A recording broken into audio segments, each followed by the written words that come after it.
कहा जाता है ना कि भोजन करना है हमको, मान लो, तो कहे महाराज जी फिर क्या हमारा सब काम बंद हो जाएगा, हम संतुष्ट होकर बैठ जाएंगे, अकर्मण्य हो जाएंगे? क्या अकर्मण्यता नहीं आएगी? कर्म की गति को जान लेंगे, कर्म की गति को जान लेंगे तो वो दुखी नहीं होगा कभी। अब कहे महाराज ये कैसे होगा, क्या करना पड़ेगा? हम तो कथा सुनने बैठ जाएंगे। आपने कहा कलयुग में जीव को त्रास से बचने के लिए भागवत है, भागवत सुनो। तो महाराज कमाए कौन, दुकान ला कौन खोली, हिसाब किताब कौन देखी, हम कथे सुनत रही जब होता है ना भाई, ये भी बात आ जाए मनो। तो भगवान ने कहा सर्वान धर्मान परित्यज्य मामेकम शरणं व्रज। एक बार विश्वास करके तो देखो, अपना दुकान भी मुझे सौंप दो, मकान भी मुझे सौंप दो, कर्म की गति को जान लो। भगवान यहाँ पे बड़ी थोड़ी ऐसी ज्ञान में बात कर रहे हैं सूत जी शुरुआत में। जैसे भगवान कृष्ण ने कहा सभी कर्मों को करते जाओ लेकिन मुझ वासुदेव को सौंपते जाओ, फिर उसका अच्छा या बुरा परिणाम को पकड़ने का, माथा पीटने का जरूरत नहीं है। जो होना है हो गया, होना था हो गया, छोड़ो। तब भगवान की मर्जी से हुआ, हमारा कुछ नहीं है, उनके इच्छा के बिना एक पत्ता भी नहीं है, तो फिर हम कौन है ना? सब भगवान की इच्छा, आगे भी जो होगा उन्हीं की मर्जी। गतासुना अनुशोचंती पंडित, ये सब बात सूत जी कह रहे हैं। बड़ी बातें हैं, बड़े लोग कहे तो अच्छी लगती है, हम तो बस व्यवहार निभा रहे हैं श्री भागवत। फिर आगे बात चलती रही, सूत जी ने फिर भक्ति की महिमा को बताया। भक्ति की महिमा, भक्ति की, और ऐसा नहीं है कि भागवत कथा से सब नहीं होगा, होगा जरूर। आपको खाना बनाने, खाना भोजन की जरूरत है, शरीर में ताकत के लिए अलग से भोजन करना पड़ेगा, और पेट भरने के लिए अलग से भोजन करना पड़ेगा, और क्षुधा की भूख की निवृत्ति के लिए अलग से भोजन। ऐसा नहीं है भाई, एक बार अच्छे से दाल रोटी सब्जी चावल खा लो, अपने आप भूख खत्म हो जाएगा, अपने आप संतुष्टि हो जाएगी, पेट भर जाएगा, अपने आप शरीर में ताकत आ जाएगा, है ना? तुष्टि पुष्टि और क्षुधा की निवृत्ति, एक एक ग्रास में सुमधुर पकवान मिष्ठान को खाते जाइए, एक एक ग्रास में क्षुधा की निवृत्ति होते जाएगी, पुष्टि होते जाएगी और तुष्टि भी होते जाएगी। वैसे ही आप सिर्फ कथा सुन लीजिए, कथा के श्रवण मात्र से भक्ति विरक्ति और भगवत प्रबोध अपने आप होगा। ऐसा नहीं है कि भक्ति प्राप्ति के लिए अलग कथा सुनना है, भुक्ति के लिए अलग कथा सुनना है और मुक्ति के लिए अलग कथा सुनना है, ऐसा नहीं। एक ही कथा में सब कुछ है, भक्ति विरक्ति भगवत प्रबोध। हमको तो सिर्फ सुनना है, श्रवण मात्रेण मंगलम, नाति अनुष्ठान अपेक्षा, कोई विशेष अनुष्ठान की अपेक्षा नहीं। कथा की महिमा को सूत जी बता रहे हैं। भगवत कथा साक्षात भगवत स्वरूप है, साक्षात भगवान। जैसे मदन मोहन श्याम सुंदर के दर्शन पर्शन का पुण्य है, उतना ही कथा के श्रवण का पुण्य। आप साक्षात भगवान कृष्ण को अपने आंखों से देखें तो जो पुण्य मिलेगा उतना ही पुण्य भगवान के कथा को सुनने में। ऐसा नहीं है कि साक्षात कृष्ण को देखने में ज़्यादा पुण्य मिलेगा, कथा में कम पुण्य।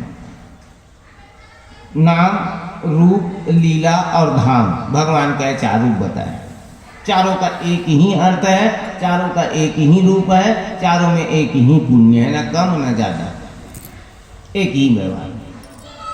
हर रूप में भगवान का व्यवहार समान है, पुण्य सामान्य है। और भगवान ने स्वयं कहे कि सन्मुख हो ही जीव मोहि जमहि, एक बार कथा के सम्मुख आ जाए, जन्म कोटि अघनाश ही दबई, करोड़ों करोड़ जन्मों का अघ पाप खत्म हो जाता है, एक बार भगवत सम्मुख हो जाए। ये महिमा है श्री कथा की, और कितनी महिमा गाएं। तव कथामृतम तप्त जीवनम कवि विदितम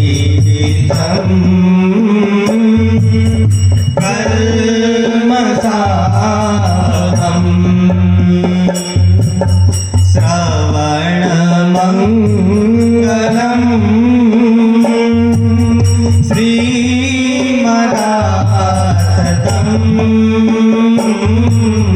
भुवि गृह्णन्ति भूरिदा जना तव कथामृतम् तद्जीवनम् कविभिरीडितं कल्मषापहम्। कहाँ रहे? कितनी बड़ी बात। और ये कोई सामान्य व्यक्ति नहीं बोल रहा इस बात। साक्षात वेद की ऋचाएं मूर्ति मंद होकर के गाइए इस श्लोक को। इस श्लोक जिसका यश उत्तम हो इस श्लोक में, कोई ऐसा वैसा लाइन नहीं है, इस श्लोक है। और साक्षात वेद की ऋचाएं गा रही है। गोपियां ब्रज गौरांगनाएं ब्रज वल्लभियां भगवत प्राण वल्लभाए मन मनस्का ओ ब्रज गौरांगनाएं यानी भगवान का मन गा रहे हैं। मन मनस्का मत प्राणा, भगवान ने अपने मुख से इनको अपना मन बताया है ना भाई। भगवान का मन गा रहे तब कथामृत तप तप्त जीवन, या तो तपा हुआ जीवन मोबाइल कोई स्टैंड या तो तपता हुआ जीवन है क्या? दोनों की शांति इसी में है। मैं बना देता हूँ। बड़े बाबा बैरागी स्थिर रखना है। भक्ष वसनधारी दंडकारण्य निवासी महात्माओं का भी, और हम जैसे सुखोपभोग सरिता का निमज्जन उन्मज्जन करने वाले विषय अनुरागांध जीव के लिए भी इन ताप को भी समन करने वाला एक भगवत कथामृत। भगवान श्री सूत जी कहते हैं कि ये इसकी महिमा है ना। कहाँ धरे? कर सरोरुहम कामदम् शिरसिधेना श्रीकरग्रहम् करसरोरुहम् कान्तकान्तम् शिरसिधेना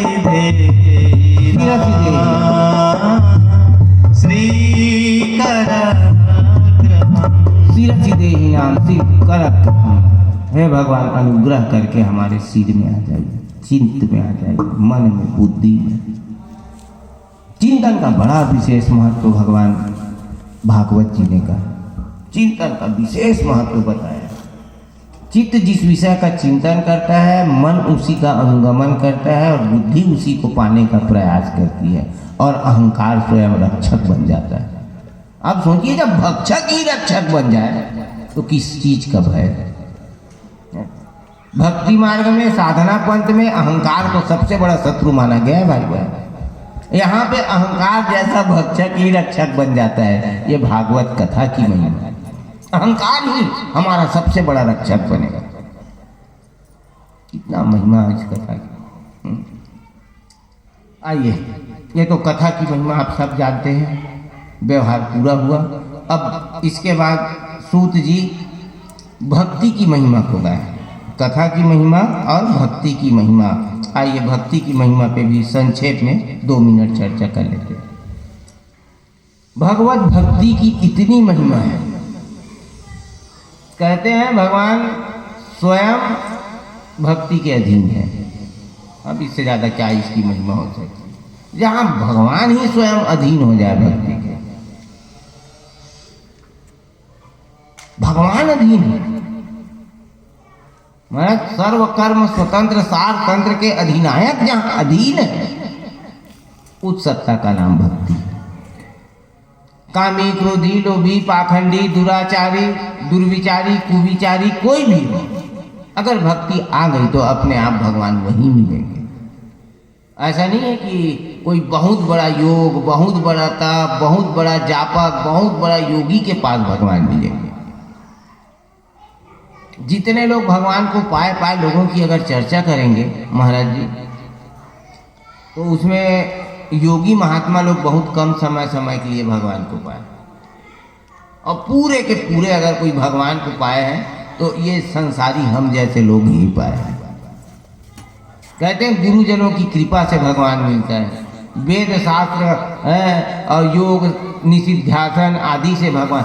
आप देखिए श्री रामचरितमानस, श्री रामचरितमानस के अनुसार मैंने तो केवट के कोई गुरु का नाम नहीं सुना था।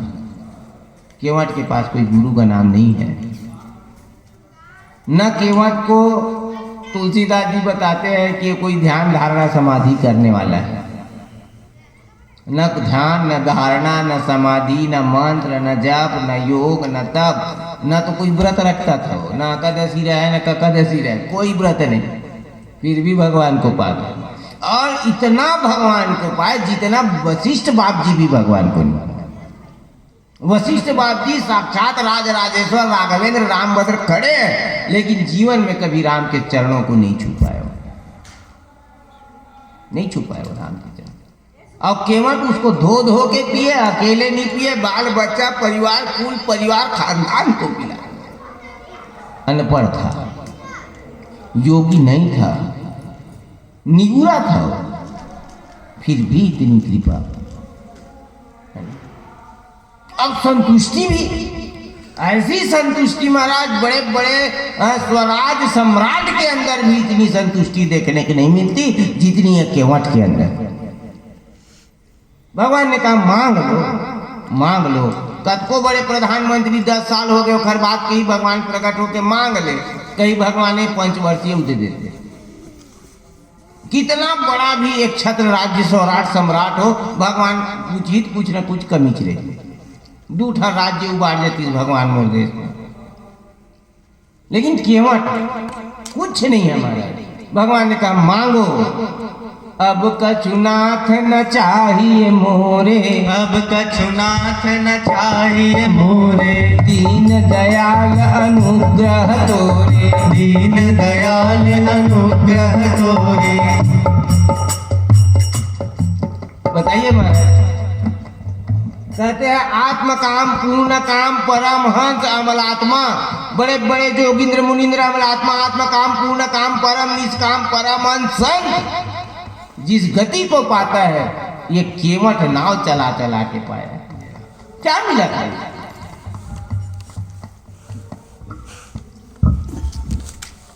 ये भाव था उसका। अब कछुनाथ न चाहिए मोरे, अब कछुनाथ न चाहिए मोरे, अब कछुनाथ न चाहिए मोरे, अब कछुनाथ न चाहिए मोरे, दीन दयाल अनुग्रह तोरे, दीन दयाल अनुग्रह तोरे। अनुग्रह तो है क्या? भगवान ने कहा अनुग्रह है, तभी तो बोल रहा हूं मांग। नाथ आज मैं ताह न पावा, नाथ आज मैं ताह न पावा, हे राम आज मैंने आपको पाया, आपके सिवा और कुछ है क्या? आपके सिवा अगर कुछ हो ठाकुर तो बताओ तुम, जिसको मैं ले लूं। और हो सकता है राम के सिवा, राम के सिवा कुछ हो सकता है? भगवान के चरणारविंद के सिवा कुछ हो सकता है क्या? भगवान के चरणामृत के सिवा कुछ हो सकता है क्या? है तो पूछो और मैं मांगू। नाथ आज मैं कहाँ न पावा, भगवान क्या नहीं पा गया? यह है भगवान की अकारण करुण करुणा वत्सल अनायासेन। क्या डर हो, क्या चिंता, क्या चिंता? और भरोसा भी कर, भगवान का मोर नाम में छुबे तो मोर डोंगा नारी बन जाएगी। समर्पण भी नहीं, समर्पण भी नहीं। ठाकुर जो तुम्हारी जो तदुभावे साईं बलिता, ये भाव भी नहीं है। जो तुम दोगे उसमें हम खुश हैं, ये भी भाव नहीं है, जिद है। नहीं, तुम अपने मन से नहीं करोगे, वही करोगे जो हम चाहेंगे। और इतनी संतुष्टि, बताइए। वशिष्ठ जी कभी पाए उनकी चरणामृत? क्या वशिष्ठ बाप जी कभी श्री चरण को छू पाए? जिन चरणन से निकसी सुसरी, उन चरण तक को नहीं छू पाए वशिष्ठ बाप जी। भगवान अत्रि जी, भगवान अगस्त्य जी, सब कोई वंचित रह गए जिस प्रसाद से, उसको केवट चुरा लिया, केवट ले उड़ा उड़ा, सब देखते रह गए। मुनि था अबलासी, सब महात्मा अबला जैसे खड़े रह गए। यह निश्चलता, भक्ति यही मिलती है भाई।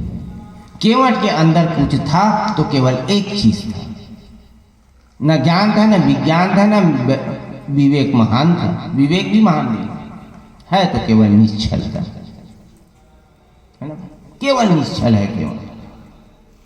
और भगवान ने कहा भी, निर्मल मन जन सो मोहि पावा, केवल वही पा सकता है। भले ज्ञान वैराग्य न हो, निष्कपटता हो, भक्ति अपने आप चली जाती है। भक्ति को बुलाने की भी जरूरत है।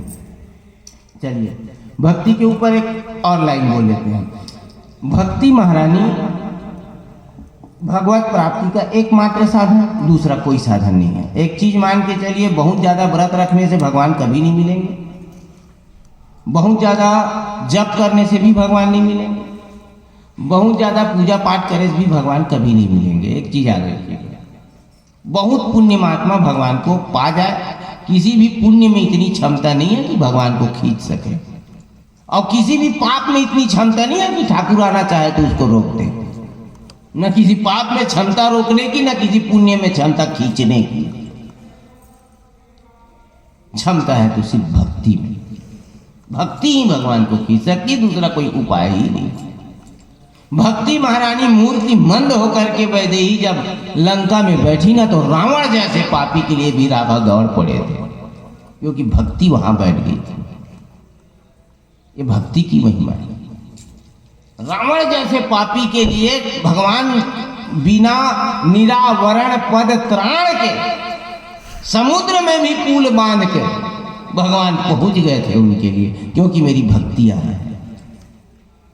तुरंत मुक्ति मिला रावण को, तुरंत मुक्ति मिला। ये भक्ति की महिमा है। कहे वो तो अच्छा नियत नहीं था उसका, अरे चाहे जैसे भी हो, कंस ने भी पूरा पूरा कृष्ण को पाया था, पूरी मुक्ति पाई है कंस ने। जो गति आप गौर करिए ना, वसुदेव जी भगवान के पिताजी हैं, श्रीमान नंद बाबा भगवान के पालक बने। नंद बाबा को मुक्ति मिलेगी तो कहाँ जाएंगे वो? वैकुंठ ही जाएंगे। कंस को मुक्ति मिली तो कंस कहाँ जाएगा? वैकुंठ ही जाएगा। नंद की गति में और कंस की गति में क्या अंतर है? दोनों को एक ही चीज मिला, एक ही चीज मिला। नंद भी वहीं पहुंचा जहां कंस पहुंचा, क्योंकि इससे श्रेष्ठ और दूसरा कोई स्थान ही नहीं है, कोई स्थान नहीं। जटायु कहां गया? रावण के विरोध में राम के सपोर्ट में लड़ा, और कहां गया? राम के विरोध करते हुए, रावण के विरोध में राम के सहयोग में सपोर्ट में लड़ा और वैकुंठ गया। रावण भी मर के वैकुंठ गया। क्यों? तो श्रीमद् भागवत के 10वें स्कंद के 46वें अध्याय का 27वां श्लोक बताता है कि रावण कंस जैसा पापी भी क्यों पाया भगवान को, क्यों भगवत गति को, भगवत धाम को पाया। श्री भागवत जी के 10वें स्कंद के 46वें अध्याय का 27वां श्लोक। संस्मृत्य नंदः कृष्ण अनुरक्तिधि, एकमात्र उपाय संस्मरण, सुमिरण सुमिरण सुमिरण। नंद बाबा खाते पीते उठते बैठते चलते फिरते हर पल हर क्षण अनिश केवल और केवल अपने कन्हैया को याद करते थे। लेकिन कंस भी जीवन में कभी कन्हैया को नहीं भूला था। जिस दिन से आकाशवाणी हुई थी उस दिन से कंस एकदम बेताब रहता था, तलपात, मुक्त मूर्धज जब उन्होंने सुना कि कृष्ण का जन्म हो गया, व्याकुल हो गया, ऐसा छटपटा के दौड़ा कंस। कोनो में आपटा थे, कोनो में गिरा थे, एकदम तलपात तड़प करके दौड़ा है कंस कृष्ण को देखने के लिए, एकदम व्यग्रता से। उत्कट उत्कंठा अगर आ जाए भगवत सुमिरन से, भगवत चिंतन से, भगवत प्राप्ति का भगवत सम्मिलनार्थ जब उत्कट उत्कंठा की भावना आती है, वही भक्ति है। अगर ये भावना रावण में है तो भी वो भगवान को पाएगा, कंस में है तो भी पाएगा, महिषासुर में है तो भी पाएगा, मीरा, राधा, जो भी है, जिसके अंदर ये भावना रहेगी वही भगवान को पाएगा। यही भावना चाहिए बस। ये भावना आएगी कैसे? तो अभी बताया 27वां श्लोक 46वें अध्याय 10वें स्कंद का। सुमिरन करो, संस्मृत्य संस्मृत्य। भक्ति रसामृत सिंधु के शांति पर्व में 3रे अध्याय का 8वां श्लोक। आसक्ते गुणाख्याने नाम गाने सदा रुचि। कैसे होगा? तो आपके श्रीमद् भागवत के ही 3रे स्कंद के 25वें अध्याय का 15वां श्लोक।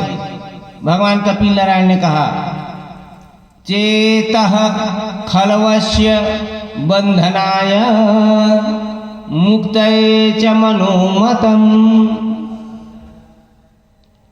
समस्त संसार से जोड़ने का और संसार के विषय वासनाओं से तोड़ने का काम केवल मन करता है।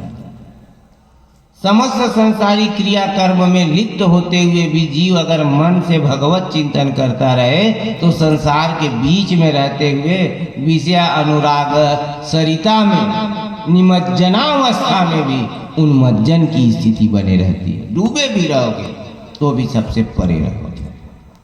चेता खलवस्य बंधनाय मुक्तये च मनोमतम्। भगवान ये भावना कैसे आएगी? तो स्वयं भगवान जगत गुरु वासुदेव जी श्रीमद् गीता जी के 18वें अध्याय का 66वां श्लोक इसका उपाय बताते हैं।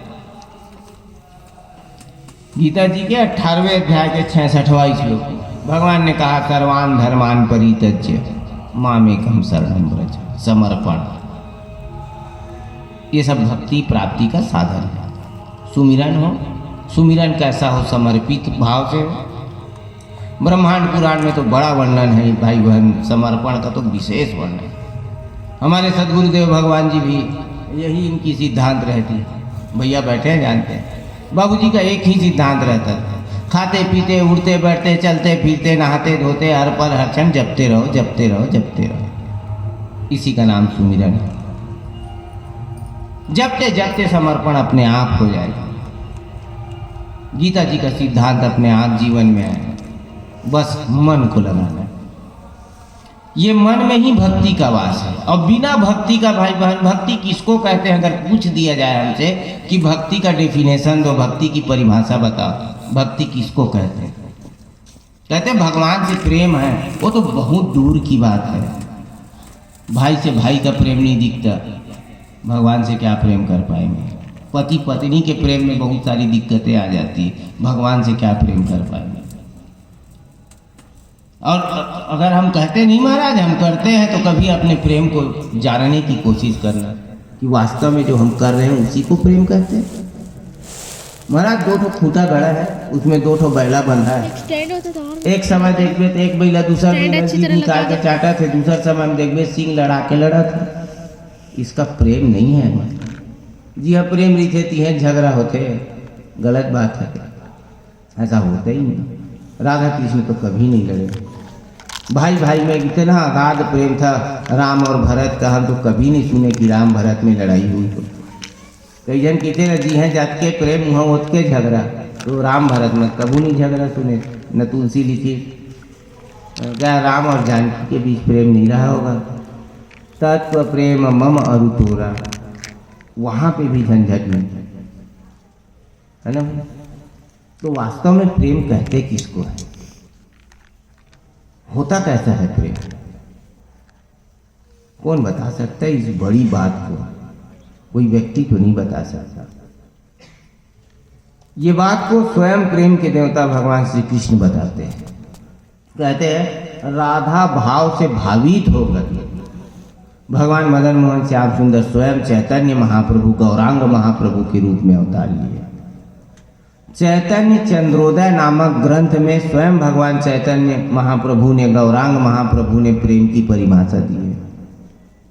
8वें अध्याय का 3रा श्लोक, चैतन्य चंद्रोदय नामक ग्रंथ के 8वें अध्याय का 3रा श्लोक, सर्वे रसास्य भावास्य तरंगा इव वारिधौ। का नंबर लगा महाराज जी ये प्रेम है, देखिए, सर्वे रसास्य भावास्य तरंगा इव वारिधौ निमंजन्ति उन्मंजन्ति च निमंजन्ति उन्मंजन्ति च इति प्रेम संज्ञता। इस संज्ञा का नाम प्रेम। कवि भैरव जी ने बड़ा सुंदर भाव दिए हिंदी में, दीपक जले पतंगा जले, दीपक जले पतंगा जले, दोनों में दोनों का जलता प्रेम, सत्य प्रेम में छिपी हुई है, सत्य प्रेम में छिपी हुई है, स्वार्थ त्याग का पावन ने। ये प्रेम है जो भरत ने कभी राम से किया था। हेलो, प्राणनाथ प्रियतम की प्रसन्नता में खुशी में ही अपनी खुशी देखना, वो तो अमन को भेज देना। यह है प्यार। देखिए, श्री नारद भक्ति सूत्र के 52 नंबर के सूत्र में नारद जी ने प्रेम का लक्षण बताया।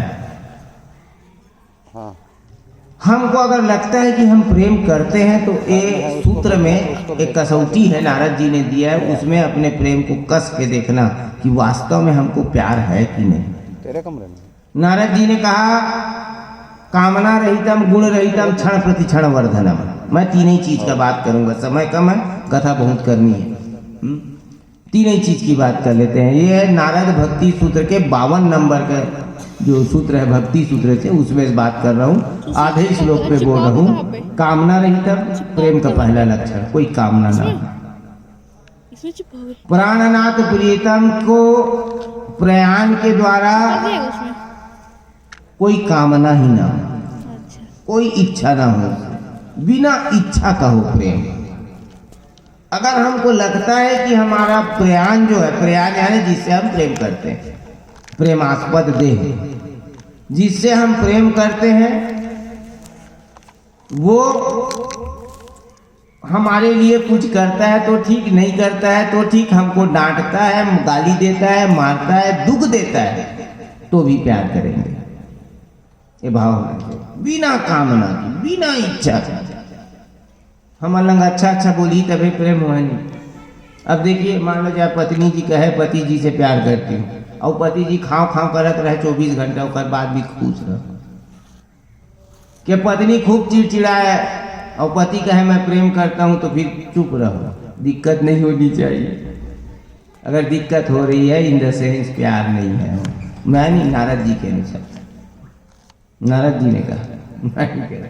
कोई काम नहीं, बने बने रही लेती इस प्रेम से कम मुँह एक बोलीता है, प्रेम से बोल लेती, कोई अपेक्षा ना, कोई अपेक्षा, कामना रहित। दूसरा है गुण रहित।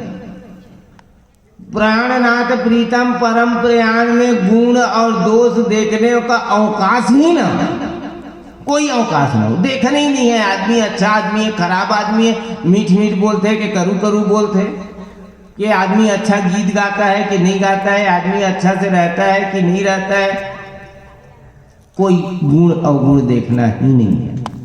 कितना दुर्गुणी हो, कितना दुर्गुणी हो, फिर भी प्रेम में कमी ना आए, तब जानना वो प्रेम है। बहुत कठिन बात है महाराज, प्रेम सहज नहीं है। आप सोचिए, लगता है कि हम प्रेम करते हैं, बेटा 4 दिन दारू पी के आके चिल्ला लगी, बात कही आज लेता है, मर गए मोर बटोर वो नहीं देखा, बाद में कही बेटा बहुत प्यार करता है, पति कहूँ दरुहा है, गुण रहता। बहुत कठिन है प्रेम, सोचिए, सहज नहीं है प्रेम। क्षण प्रति क्षण वर्धनम। भगवान मदन मोहन श्याम सुंदर प्रणयलोल विलोचना भगवती राधा रानी ब्रिजभान नंदनी ओ जुग जुगांतर कल्प कल्पांतर से, जुग जुगांतर से, कल्प कल्पांतर से भगवान श्याम सुंदर और ब्रिजभान नंदनी राधा रानी दोनों एक दूसरे को अहरनिश निहार रहे हैं। पलकों के निमिष मात्र का अवकाश नहीं है। महाराज जी राधा रानी ब्रिजभान नंदनी के मधुर अदर सुधा का आशा स्वादन करते करते श्याम सुंदर अघाते नहीं। और श्री किशोरी जी कहती है, अरे हमारी इतनी तकदीर कहाँ, हमारा इतना सौभाग्य कहाँ कि श्याम सुंदर को हम देख पाए। बताइए, किशोरी जी कहती है कि हमारा इतना सौभाग्य कहाँ कि हम श्याम सुंदर को देख पाए। और कई युग बीत गए, कल्प बीत गए, कल्पांतर बीत गए, इन लोग कभी एक दूसरे को देखते हुए पलकों को झपके नहीं है। पलकों के निमिष अनिमिष के व्यवहार को त्याग कर अपलक निहारते और कहते हमारा सौभाग्य कहा कि हम श्याम सुंदर को देख पाए। क्षण प्रति क्षण वर्धन अरबरात मिले उड़े फिर भी कबहू मिले नहीं। ये हर क्षण बढ़ता रहते, हर क्षण बढ़ता। पहुना आगे 2 दिन रुक गए, नहीं आवा थे तब तक फोन कर करके रोज पूछी का बात है, बहुत दिन हो गए नहीं आए हैं। आ जाते 2-4 दिन रह लेते, कहूँ 2 दिन आ जाए, तीसरे दिन ले कब जा है शुरू, कहूँ 4 दिन हफ्ता दिन रुक गए फिर जाए। तो जानना ये प्रेम नहीं था, दिखावा था। तब जानना यहाँ कुछ कमी है हमारे प्रेम। मैं तो आधे ही श्लोक की बात किया भाई, पूरा श्लोक में तो फिर कथा नहीं हो पाएगी आगे। आइए हम लोग बात कर रहे हैं प्रेम और भक्ति की। भक्ति महारानी की ही कृपा से भगवत प्राप्ति संभव, अन्यथा कोई दूसरा उपाय नहीं। भक्ति किसको कहते हैं? माला जपना, दिन रात 24 घंटा माला जपत रही, ये भक्ति है क्या? नहीं। भक्ति का माला जपने से कोई लेन देन नहीं है, कोई मतलब नहीं है भक्ति को। तो माला जप के झंझट, केवट कभू माला नहीं जपे, जटायु कभू माला नहीं जपे, अजामिल गिद्ध व्याध इनमें कहो कौन साध, कोई नहीं जपे। तो कहेंगे महाराज चंदा लगाना चाहिए फिर भक्त मतलब, और रुद्राक्ष कंठित खल जाते, कौन रुद्राक्ष पहना? लाल पीला नीला कपड़ा पहनने से भक्त हो गए, माथा भर चंदन बोधे भक्त। कहे इससे भक्ति का कोई लेन देन नहीं है। ये पहनावा से, ओढ़ावा से, ये जप से, झूल झूल के पढ़े से भक्ति से कोई मन लेन नहीं, कोई मतलब नहीं। ये भक्ति है ही नहीं, भक्ति हो ही नहीं सकती। तो फिर भक्ति क्या है?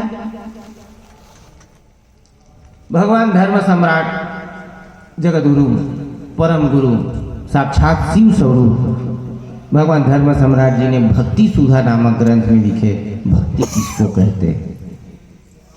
सम्राट जी ने कहा, बड़ा गौर करिएगा, भक्ति किसको कहते हैं। एक लाइन में सम्राट जी ने बताया है, द्रवीभूत अंतःकरण की परमात्मा में स्थिरता का नाम भक्ति। उसके ऊपर रखना है। भक्ति किसको कहते हैं? द्रवीभूत अंतःकरण की परमात्मा में स्थिरता, उस स्थिरता का नाम, उस लगाव का नाम, उस जो ज्वाइंडर है, योग है, लगाव है, उसी का नाम भक्ति है। वो डीजे बॉक्स के ऊपर से दिख जाएगा। द्रवीभूत अंतःकरण मतलब, अंतःकरण मतलब मन बुद्धि चित्त और अहंकार। सामने को देख, मन बुद्धि चित्त और अहंकार द्रवीभूत हो जाए। द्रव यानी पानी पिघल जाए, मन पिघल जाए, बुद्धि पिघल जाए, चित्त पिघल जाए, पानी पानी होके बह जाए और बह करके परमात्मा के चरण में लग जाए, उसी का नाम भक्ति है। चाहे जीन्स पहने पहने मन हम भगवान में लग गए, धोती पहनना जरूरी नहीं, वो लाल पीला नीला नहीं, जीन्स टी शर्ट पहने तो मन भगवान में लगे तो भक्ति हो रही। धोती पहन के मन होटल बासम लगे तो भक्ति न हो। माला जपत है और मन कहाँ है तो माला जपना भक्ति नहीं हुआ। और रीवा वाले दादू जी कहते हैं ना, कवि जी, माला तो कर में फिरे और जीभ फिरे मुख माही,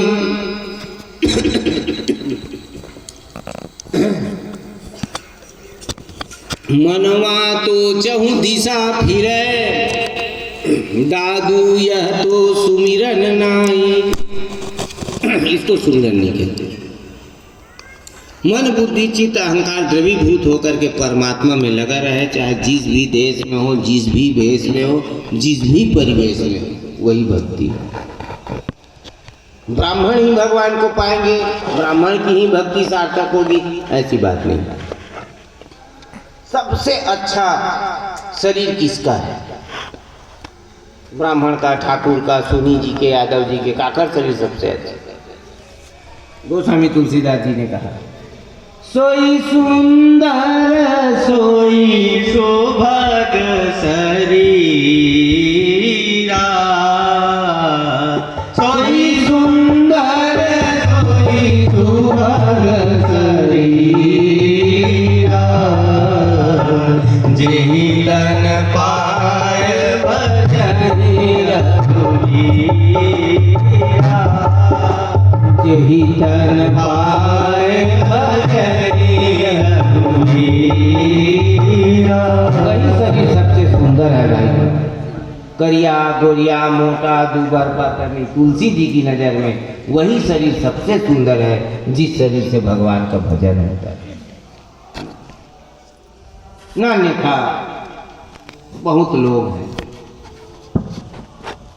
भगवत भजन जिस शरीर से हो जाए वही शरीर शुद्ध है, वही शरीर सुंदर है, वही शरीर सभ्य है। आइए, भक्ति की बात हो गई। द्रवीभूत अंतःकरण की परमात्मा में स्थिरता का नाम भक्ति है। चाहे कोई भी कर्म करते रहिए और उन कर्मांतर में भगवत सुमिरन होता रहे, वही कर्म भक्ति है। भोजन बना रहे हो, मन भगवान में लगा है तो आपका भोजन बनाना भक्ति है। बाजार घूम रहे हैं, मन भगवान में लगा है तो बाजार घूमना भक्ति है। धर्म सम्राट जी के अनुसार भक्ति यही। अब कहेंगे भक्ति कहाँ रहती है? 3.5 हाथ के शरीर में भक्ति कहाँ रहेगी? भक्ति मन में रहेगी कि भक्ति बुद्धि में रहेगी कि भक्ति चित्त में रहेगी? कहाँ रहती है भक्ति? क्या चलो मन में रहती, चलो ठीक मन में। मन कहाँ है शरीर में? शरीर में बुद्धि कहाँ है? शरीर में चित्त कहाँ है? क्योंकि अभी कथा ने बताया कि निश्चलता चाहिए भक्ति को, अमलात्मा होना चाहिए, अमना होना चाहिए। अमना का मतलब ये नहीं कि बिना मन का, अमना मतलब मल रहित मन। चलिए जी बढ़िया भजन गाते हैं, तब फिर भक्ति की महिमा और कथा प्रसंग प्रारंभ करेंगे। गोपाल मुरलिया वाले, नंदलाल मुरलिया वाले, गोपाल मुरलिया वाले, नंदलाल मुरलिया वाले, गोपाल मुरलिया वाले, नंदलाल मुरलिया वाले, गोपाल मुरलिया वाले, नंदलाल मुरलिया वाले, श्री राधा जीवन की हरि नंदलाल मुरलिया वाले, श्री राधा जीवन नीलमणि नंदलाल मुरलिया वाले, श्री राधा जीवन नीलमणि नंदलाल मुरलिया वाले, श्री राधा जीवन नीलमणि नंदलाल मुरलिया वाले, श्री राधा जीवन नीलमणि नंदलाल मुरलिया वाले, श्री राधा जीवन नीलमणि नंदलाल मुरलिया वाले।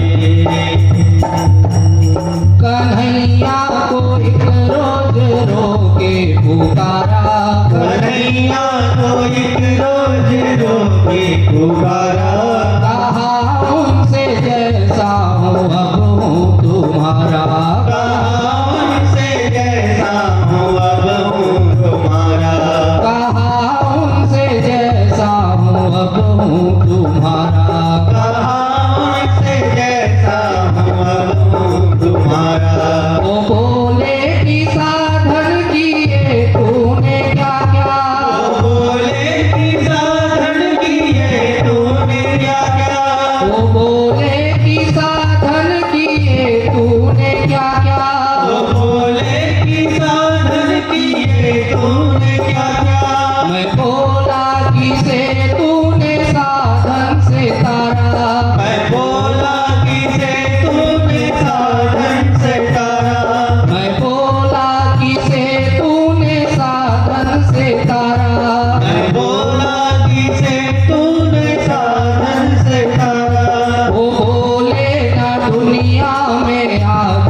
किया कुछ, वो बोले न दुनिया में आकर किया कुछ, वो बोले ना दुनिया में आकर किया कुछ, वो बोले न दुनिया में आकर किया कुछ।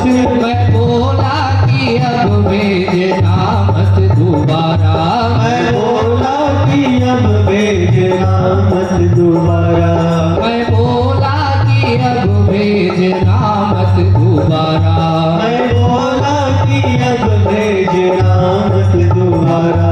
वो बोले परेशान हूँ तेरी बहस से, वो बोले परेशान हूँ तेरी बहस से, वो बोले परेशान हूँ तेरी बहस से, वो बोले परेशान हूँ तेरी बहस से। मैं बोला ये कह दो तू जीता मैं हारा, मैं बोला ये कह दो तू जीता मैं हारा, मैं बोला ये कह दो तू जीता मैं हारा, मैं बोला ये कह दो तू जीता मैं हारा। वो बोले के जरिया तेरा क्या है मुझ तक, बोले कि जरिया तेरा क्या है मुझ तक, वो बोले के जरिया तेरा क्या है मुझ तक, वो बोले कि जरिया तेरा क्या है मुझ तक। मैं बोला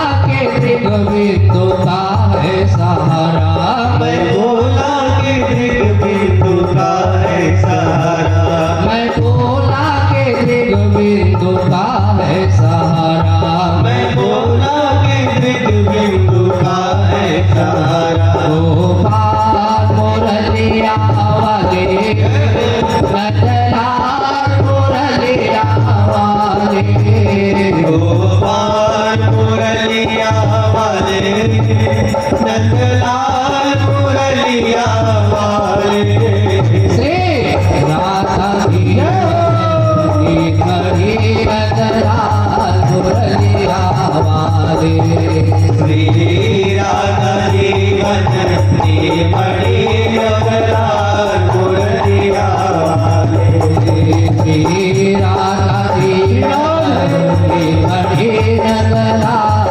मुरलिया वाले, श्री राधा जीवन की बड़ी नंदलाल मुरलिया वाले,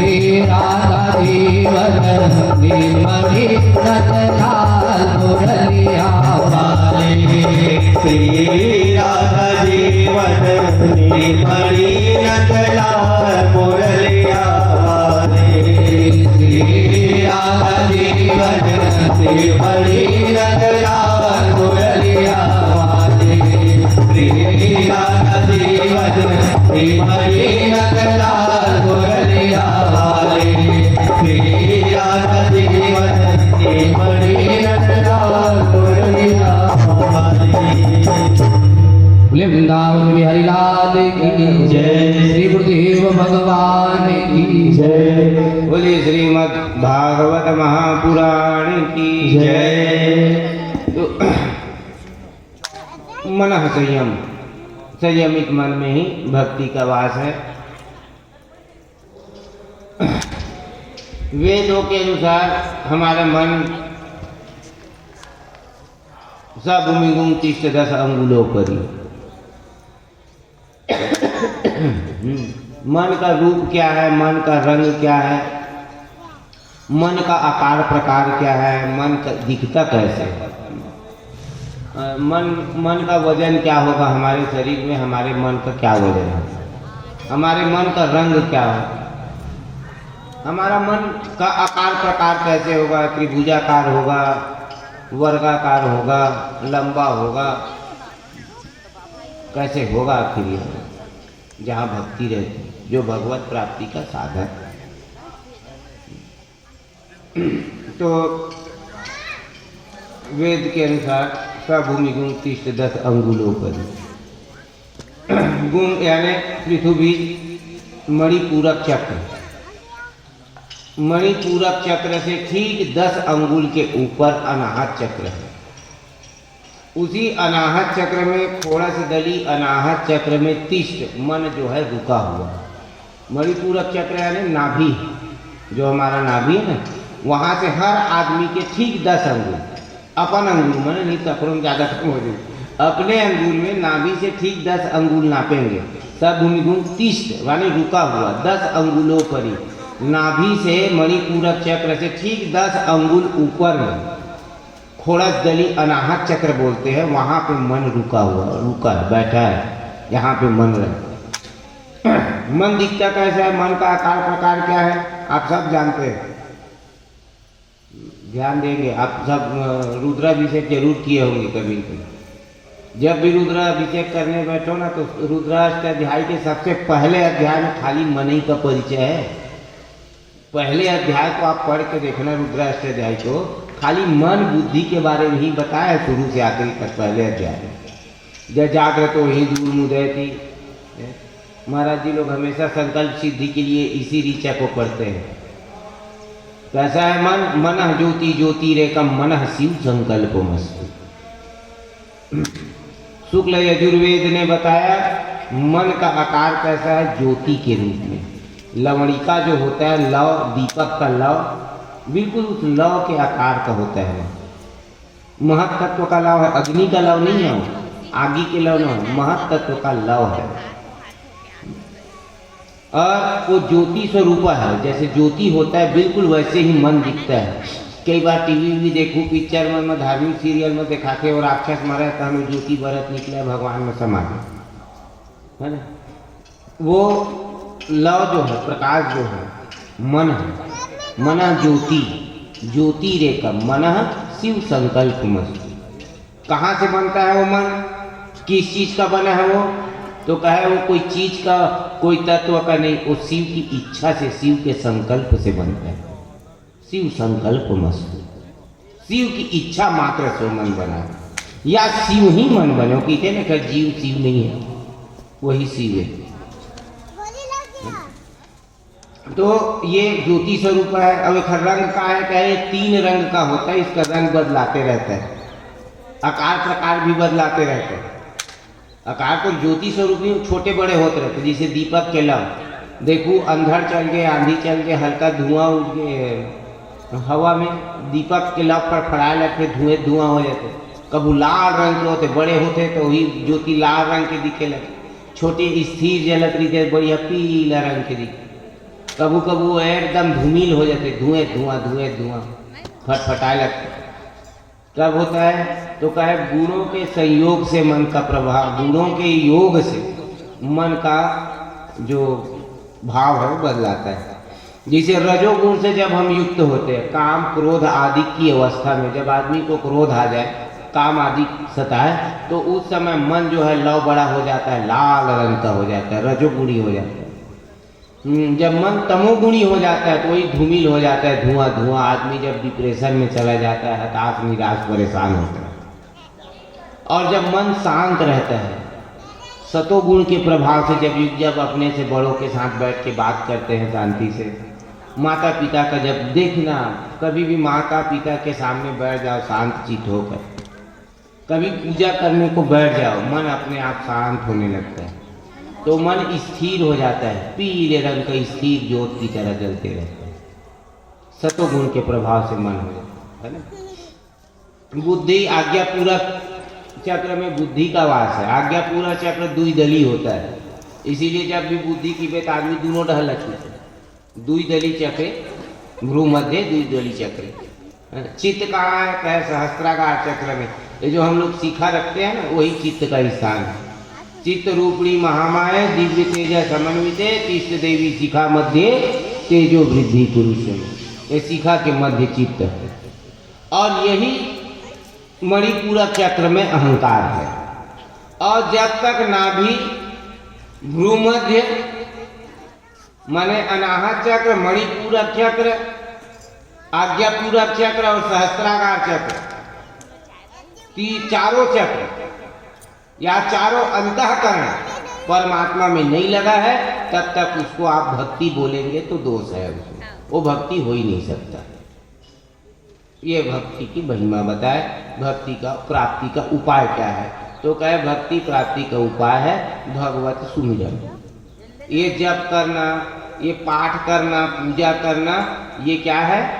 भक्ति प्राप्ति का उपाय है, मन को साफ करने का उपाय है। भक्ति तो तुरंत आ जाएगी, मन साफ होना चाहिए। जहां मन साफ हुआ कि तुरंत भक्ति आई। माया जवनिका के अपसारण मात्रे हैं, माया जवनिका के अपसारण होते ही भक्ति अपने आप प्रकट हो जाएगी। क्योंकि भक्ति महारानी की बड़ी विडंबनाएं हैं, जो भगवान को कभी छोड़ ही नहीं सकती, कभी नहीं छोड़ सकती। भगवान की बड़ी वल्लभा है, भक्ति कभी भगवान को छोड़ ही नहीं सकती। और भगवान कहाँ है?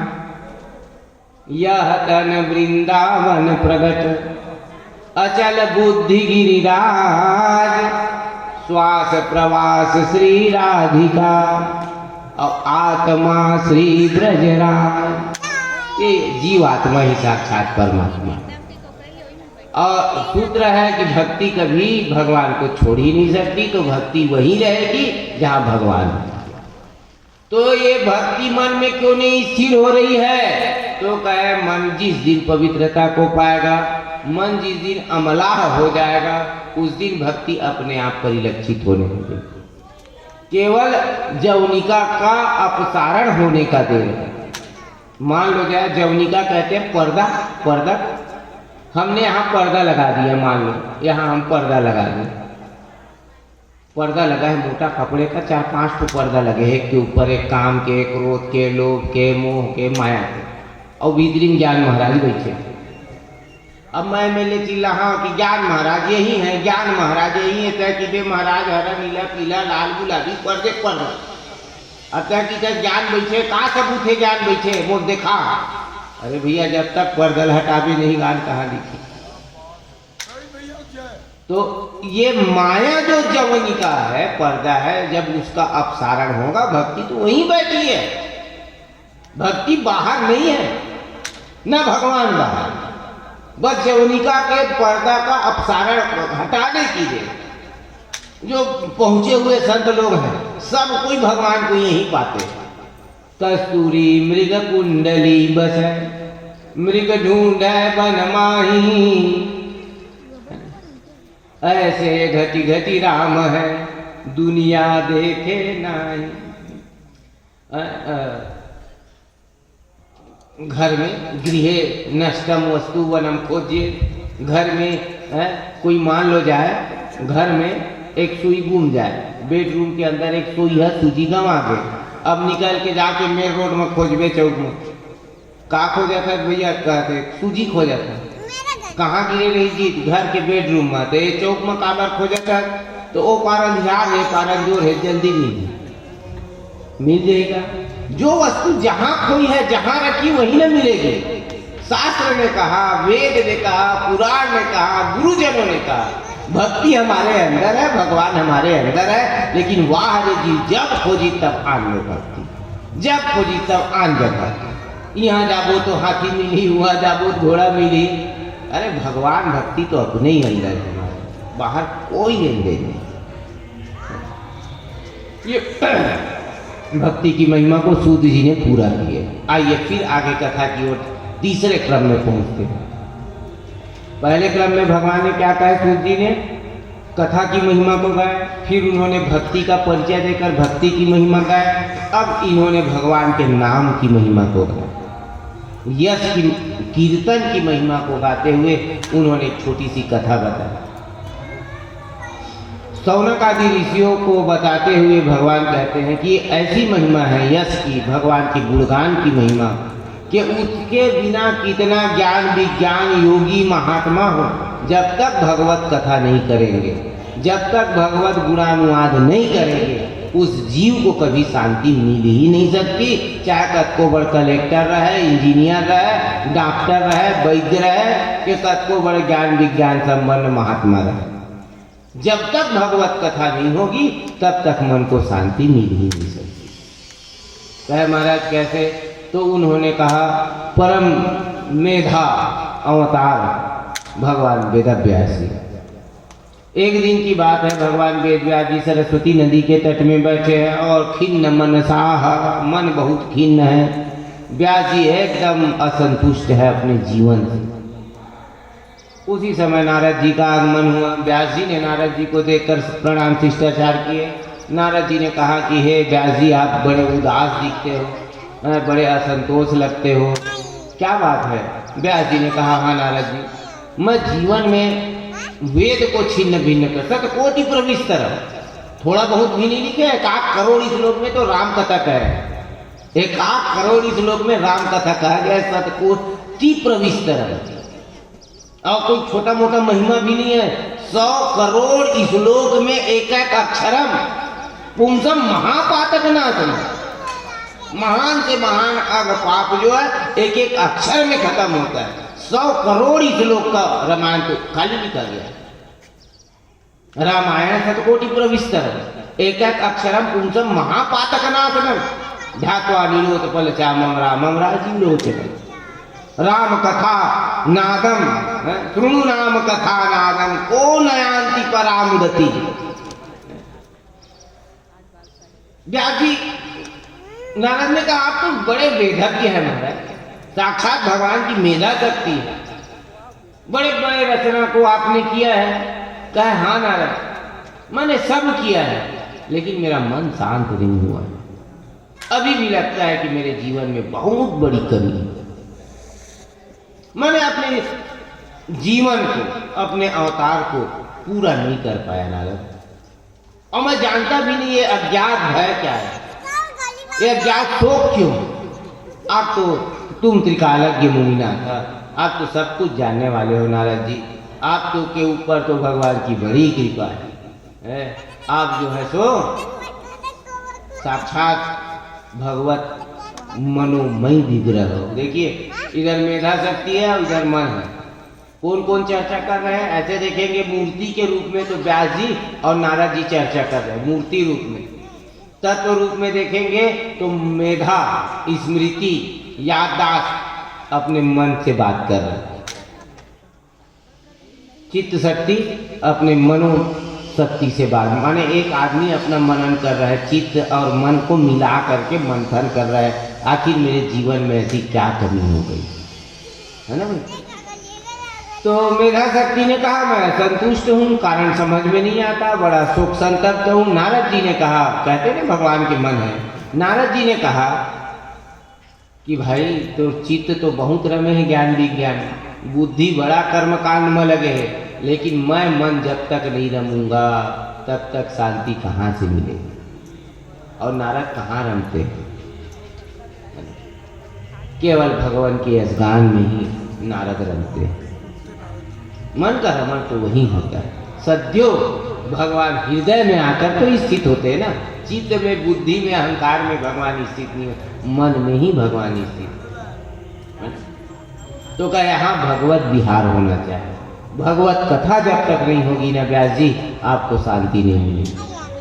मन ने कहा भगवत कथा करो, और 40 श्लोकों में उन्होंने उपदेश भी कर दिए, और व्यास जी ने उसी का विस्तार कर दिए 18,000 श्लोक। यही नारद जी के द्वारा प्रेरित हुआ श्रीमद् भागवत पुराण के रचना के लिए। यद्यपि भागवत सनातन शास्त्र, लेकिन उसको लिपिबद्ध भगवान व्यास जी ने नारद जी की प्रेरणा से की। ठीक, फिर व्यास जी ने कहा, नारद तुम्हारे जैसा कौन सौभाग्यशाली है मन, तू तो हमेशा भगवान में रमन करता है।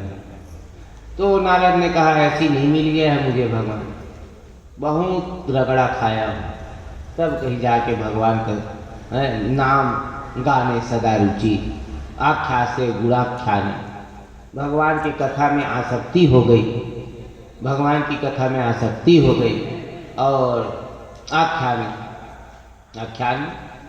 और नाम गाने सदा रुचि, भगवान की कथा में आसक्ति और भगवान के नाम गान में रुचि होते होते बहुत रगड़ा खाया हूँ व्यास जी। उन्होंने कहा, आप भी? बोले हाँ, मैं जानना चाहता हूँ महाराज। तो नारद जी ने कहा कि हे व्यास जी, क्या बताऊँ, मैं पूर्व जन्म में एक दासी का बेटा था। यहाँ तो श्रीमद् भागवत में तो नारद जी के एक ही जन्म की कथा है, आप नारद पंचरात्र पढ़ेंगे तो नारद जी के वो पिछले 4-5 जन्म की कथा थी। वो कभी गंधर्व थे, कभी स्त्री भी थी नारद। इनकी कथा बहुत, नारद पंचरात्र के तीसरे रात्र में बहुत विस्तृत है। खैर हम भागवत के हिसाब से ही बात करेंगे। तो भागवत के हिसाब से नारद जी पूर्व जन्म में एक दासी की बेटा था। वो दासी परित्यक्ता थी, उसके घर वाले पतिदेव ने उसको निकाल दिए थे घर से। उनका ससुराल था ना मैके था, बेचारी बहुत गरीबी थी। कहाँ जाए तो महात्माओं के आश्रम में सेवा देती थी, लिपना बहारना मांजना। अब पहले मांजे धोए के चिंतो न रहे, सब दोनों पत्तल में खावे, मिट्टी के बर्तन में पकाते थे, कंदमूल खाते थे महात्मा लोग। तो उनके आश्रम को बढ़िया लिपना बहारना, गौ माता की सेवा, ये सब करती थी वो। उस समय उनका इकलौता बेटा था ये नारद जी 7 साल का इकलौता बेटा। चतुर्मासा का समय था। बड़े बड़े परिव्राजकाचार्य जी लोग, बड़े योगी महात्मा लोग उन आश्रम में चतुर्मासा करने को रुके। महात्मा लोग जब भी आपस में बैठते हैं तो बड़ी ऊंची बात करते हैं, बहुत ऊंची बातें होती है। नहीं मोहन महाराज, तो बहुत ऊंची बातें होती है। अब इतने बड़े बड़े महात्मा, अब ये छोटा बच्चा है, माँ अपने काम में लगे रहती थी, छोटा बालक वहीं खेलते रहता था, और महात्मा लोग बड़ी अच्छी ज्ञान विज्ञान साधना ध्यान धारणा प्राणायाम आसन ये सब चर्चा चलते रहता था। तो ये बालक खेलते खेलते महात्माओं की बात को सुनते रहते। निर्मल मन था और गुरुजनों का संत जनों की वाणी एकदम घर कर गई। बालक का मन एकदम रम जाता था। धीरे धीरे समय बीतते गया, चतुर्मासा पूरा हुआ, महात्मा लोग अपने अपने धाम को चले गए। वो जो आश्रम में रहने वाले महात्मा थे, जिनका आश्रम था, वो महात्मा ने अपनी सेविका को बुला करके कहे, बेटी तूने हमारा बहुत दिन तक सेवा की है, अब हम इस स्थान को त्यागना चाहते हैं, तो आज से हमारे आश्रम की मालकिन तुम हो। आश्रम में जो भी संपत्ति है, घर द्वार गाय गौ माता, ये सब तुम्हारा है, तुम इसकी मालकिन हो। वो सब सौंप के महात्मा वहां से चले गए। महात्मा लोग के जाने के बाद 7 साल का वो जो उनका कुमार है दासी पुत्र, वो अकेले में बैठकर हमेशा महात्माओं के ज्ञान विज्ञान पूर्ण उस चर्चा को हमेशा ध्यान करते रहता था, चिंतन करते रहता था। महात्माओं के द्वारा बताया गया योग विज्ञान को भी सीख गया था। बढ़िया सिद्धासन में बैठना, वैदिक प्राणायाम करना, आप सब जानते हैं ना प्राणायाम को। बढ़िया प्राणायाम किए, पूरा त्रेचा कुंभल, और बढ़िया ध्यान करने लगा। ध्यान करते करते धारणा दृढ़ हुई और विजाति प्रत्यय का अवरोध हुआ। सजाति प्रत्यय का अखंड प्रवाह जब चल पड़ा तो ध्याता ध्यान और ध्येय, प्रमाता और प्रमाण और प्रमेय एक हो गए। नारद जी एकदम ध्यानस्थ हो। सुबह से बैठे बैठे शाम हो जाए, शाम से रात हो जाए, ये 7 साल का बालक न भूख न प्यास न मोह न माया। इनकी माँ, अब माँ तो माँ होती है, माँ जाती बार बार बेटा को उठाती, उठ जा बेटा उठ जा लाला, प्रात रेव किन्न आहारास्तद, बेटा सुबह से बैठे हो बिन खाए पिए, उठो बेटा उठो। अब नारद जी कहाँ उठे, लेकिन माँ वात्सल्यता में ममता में भरकर वो झीक झीक के उठा दे, बोले उठ न उठ। 2-3 घपी थे, उठ जा बेटा खा ले लाला। नहीं माने था, फिर दाइए काकी दी भरोसा दिए और डांटने लगती थी नारद जी को, एकदम तारीफ करती थी, उठो इसे। और नारद जी को बलात्पूर्वक जबरदस्ती उठा देती थी। नारद जी को अच्छा नहीं लगता था। अब माँ कुछ दिन रखी अपने लाला को। उसके बाद एक दिन की बात है, संध्या काल का समय था, माँ गौ माता की सेवा में चारा देने गई थी। वहाँ भयंकर विषधर सांप था, वो मैया को काट लिया। माँ के अंदर जहर चढ़ गया और उसकी माँ वहीं शांत हो गई, देह त्यागी। नारद जी ने देखी माँ के तो कोई है नहीं, एक माँ ही है, संसार परिवार उनका, वो भी चली बसी। नारद जी रोया नहीं। ये तो बड़े योगी हो चुके थे, भले ही 7 साल उम्र, महात्माओं की संगत का असर था। तो यथोचित क्रिया कर्म करके नारद जी आश्रम को त्याग करके महाप्रस्थान कर गए। दृढ़ इच्छा है, जब तक भगवान नहीं मिलेंगे तब तक मैं चलते रहूंगा। उत्तर दिशा को मुख करके वो 7 साल का बालक भगवतान्वेषण में, बताइए हम कभी 10 कदम चले होंगे, 100 कदम चले होंगे और किधर भगवान नहीं दिखे। वो 7 साल का बालक ने संकल्प लिया जब तक भगवान नहीं मिलेंगे मैं चलते रहूंगा। चलते गए बड़े बड़े नदियाओं को, पहाड़ों को, वन को, उपवन को, गहनम विपिनम वनम, कठोर घना से घना विपिन को, उसकी बीथियों में कौन विहार करेगा। जहाँ यथेष्ट सिंहों का विहार होता है वहाँ ये बालक निर्भीक होकर के चला जा रहा था। जाते जाते जाते ओ सुदूर हिमालय में पहुँच गए। थक गए नारद जी, थक करके गिर गए नारद जी। एक वृक्ष के ऊपर टीक करके बैठ गए नारद जी। एक क्षण के लिए आंख बंद हुआ, एक क्षण के लिए, और जहां आंख बंद हुआ मानो भयंकर बिजली कौन है। आंख बंद होते ही भयंकर बिजली की तरह करोड़ों सूर्यों की आभा प्रभा कांति दमक पड़ी। सशंख चक्रम किरीट कुंडलम, भगवान श्रीमन नारायण जी का दिव्य दर्शन नारद ने पाया। बोलिए श्रीमन नारायण भगवान की जय। भगवान श्रीमन नारायण जी के सुंदर श्री सुदर्शन को, पांचजन्य शंख को, श्वेत पद्म क्रीडनम महान कौमुदगी गदा को, दामनी दुति विनिंदक पीताम्बरी को नारद जी ने एक क्षण के लिए, एक झलक मात्र देखी। और जैसे आकाश में बिजली चमक करके तुरंत तिरोहित हो जाता है, लुप्त हो जाता है, भगवान की दिव्य झांकी प्रगति और प्रकट करके वहां तिरोहित हो, अदृश्य हो गए। नारद जी एकदम व्याकुल चेतसा, व्याकुल हो गए, भगवान तुम कहाँ चले गए? हे भगवान आप कहाँ हो, मुझे दर्शन दीजिए। भगवान अगर आप दर्शन नहीं देंगे तो फिर मेरा जीवन व्यर्थ है। हे भगवान जब आपको चले ही जाना था तो आपने अपना झलक क्यों दिखाया? भगवान रोने लगे, माथा पीटने लगे। आकाशवाणी हुई, व्योमवाणी हुई, नारद अभी तुम्हारा प्रारब्ध शेष है। देखिए महाराज कितना कठिन चीज है। भगवान ने कहा नारद अभी तुम्हारा प्रारब्ध शेष है, जीवन मरण का चक्र अभी चलेगा, अभी फिर तुमको मरना पड़ेगा। फिर जब तुम्हारा जन्म होगा, फिर जब तुम्हारा अवतार होगा तो हे नारद आप मेरी सानिध्यता को पाओगे। नारद जी इतने व्याकुल हो गए, भगवान अगर आप नहीं दिखोगे तो फिर मेरे जीवन का मतलब ही क्या है? आपको पाने के लिए मरना ही है नारायण, तो मैं अभी मर जाऊंगा।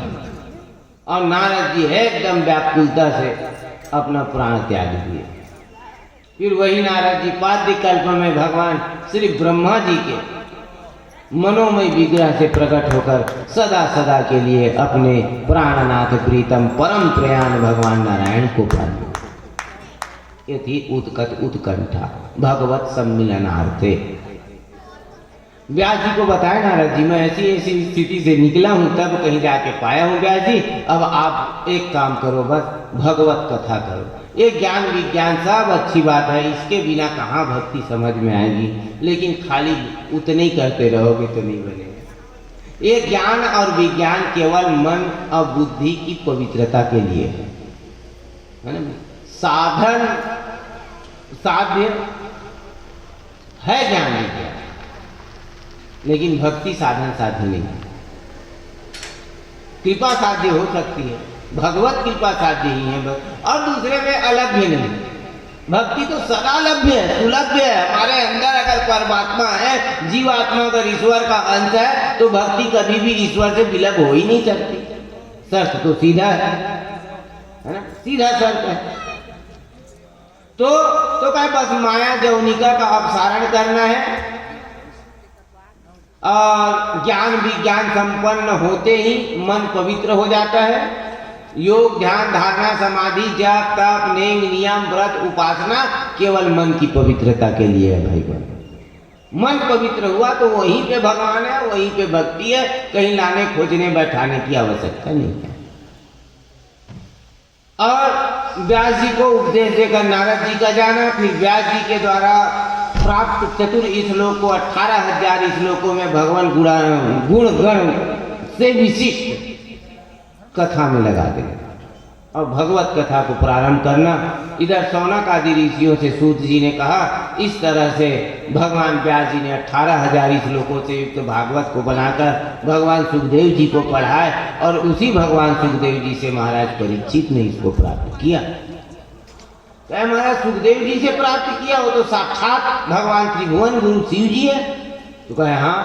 तो कहे परीक्षित ने ऐसा क्या सत्कर्म किया था कि इतने बड़े वक्ता को पा लिया महाराज, है ना भाई। भागवत कहिए तो गली गली है महाराज। इतना भागवत भगवान की कृपा हो गई है कलिकाल में कि कोनो शहर के काके ठन गली हो है शायद ऐसे जेमा कोई भागवत कहिए महाराज में। भागवत बड़ी कृपा है। लेकिन कैसे श्रोताओ कैसे वक्ता, तुलसी जैसी भव्यता तैसे है ना भाई। तो क्या कथा करिए तो हजारों लाखों करोड़ों है महाराज, लेकिन सुखदेव जैसा कथाकार, निर्लोभता, अमल आत्मा। कथाकार में अगर कथाकार अमल आत्मा हो, कथाकार के अंदर काम क्रोध लोभ मोह आदि से रहित हो, कथाकार अगर भगवत भक्त हो, कथाकार अगर निर्लोभी हो, कथाकार अगर भगवत कथा अनुरागी हो, तब कथा का आनंद है। और सुखदेव जैसे आत्म काम पूर्ण काम परम निष्काम वक्ता, इतना बड़ा सौभाग्य महाराज, ये परीक्षित है कौन, मैं जानना चाहता हूं। और इन्होंने ऐसा सौभाग्य कैसे पाया है जानना चाहता हूं। तो आइए परीक्षित जी का संक्षेप में परिचय। परीक्षित चंद्रवंशी राजा है। भगवान चंद्रमा के पुत्र का नाम है बुद्ध। बुद्ध का बेटा पुरुरुआ। इसी वंश में आगे महाराज यदु हुए। इन लोग 5-7 भाई हुए, जिसमें से एक वंश में महाराज कुरुवंशी क्षत्रिय लोग हुए। महाराज कुरु का पुत्र हुआ भीम, भीम का पुत्र हुआ महाराज प्रतीप, और प्रतीप का बेटा हुए संतान हुए महाराज शांतनु।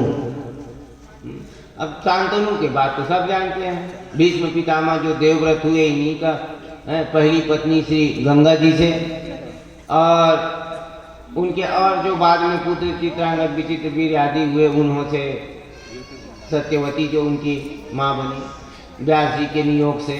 फिर उसी वंश में पांडु और धृतराष्ट्र जी हुए। धृतराष्ट्र जी का 100 पुत्र हुए, सब मारे गए, दुर्योधन आदि कौरव कहलाए। पांडु पुत्रों में चारों भाई निर्वंशी हुए, सिर्फ अर्जुन का वंश चला। अर्जुन की एक और पत्नी थी द्रौपदी के अतिरिक्त, जिसका नाम है सुभद्रा, भगवान श्री कृष्ण की बहन है। सुभद्रा जी का पुत्र हुए अभिमन्यु, जो युवा काल में ही वीर गति को प्राप्त हुआ। ये सुभद्रा और अर्जुन, अभिमन्यु की पत्नी का नाम था उत्तरा। वही अभिमन्यु का पुत्र हुए महाराज परीक्षित, उत्तरा के गर्भ से। युद्ध जब पूरा हो गया महाभारत का, तो महाभारत युद्धोपरांत जब विजय जुलूस निकाला गया पांडवों के द्वारा, उस समय अश्वत्थामा अपने प्रिय मित्र दुर्योधन से मिलने गया। दुर्योधन की कमर टूटी हुई थी, जलाशय में छिपा हुआ था, प्रिय मित्र से मिलने गए। दुर्योधन की भयंकर दशा को देख करके अश्वत्थामा उनको आश्वस्त किए। उनको प्रसन्न करने के लिए उन्होंने कसम खा लिए कि मैं पांडवों को निर्वंशी कर दूंगा। इससे पहले द्रौपदी के 5 पुत्र थे, 5 का इन्होंने जाके वध कर दिया। पता चला अर्जुन जी के द्वारा इसको ताड़ित किया गया। अर्जुन के द्वारा प्रताड़ित होकर के अश्वत्थामा बड़ा अपमानित होकर वहां से निकल गया। बाद में अश्वत्थामा को पता चला कि मेरा वचन अभी अधूरा है, इनका वंश शेष है, उत्तरा के गर्भ में अभी भी एक जीव है परीक्षित।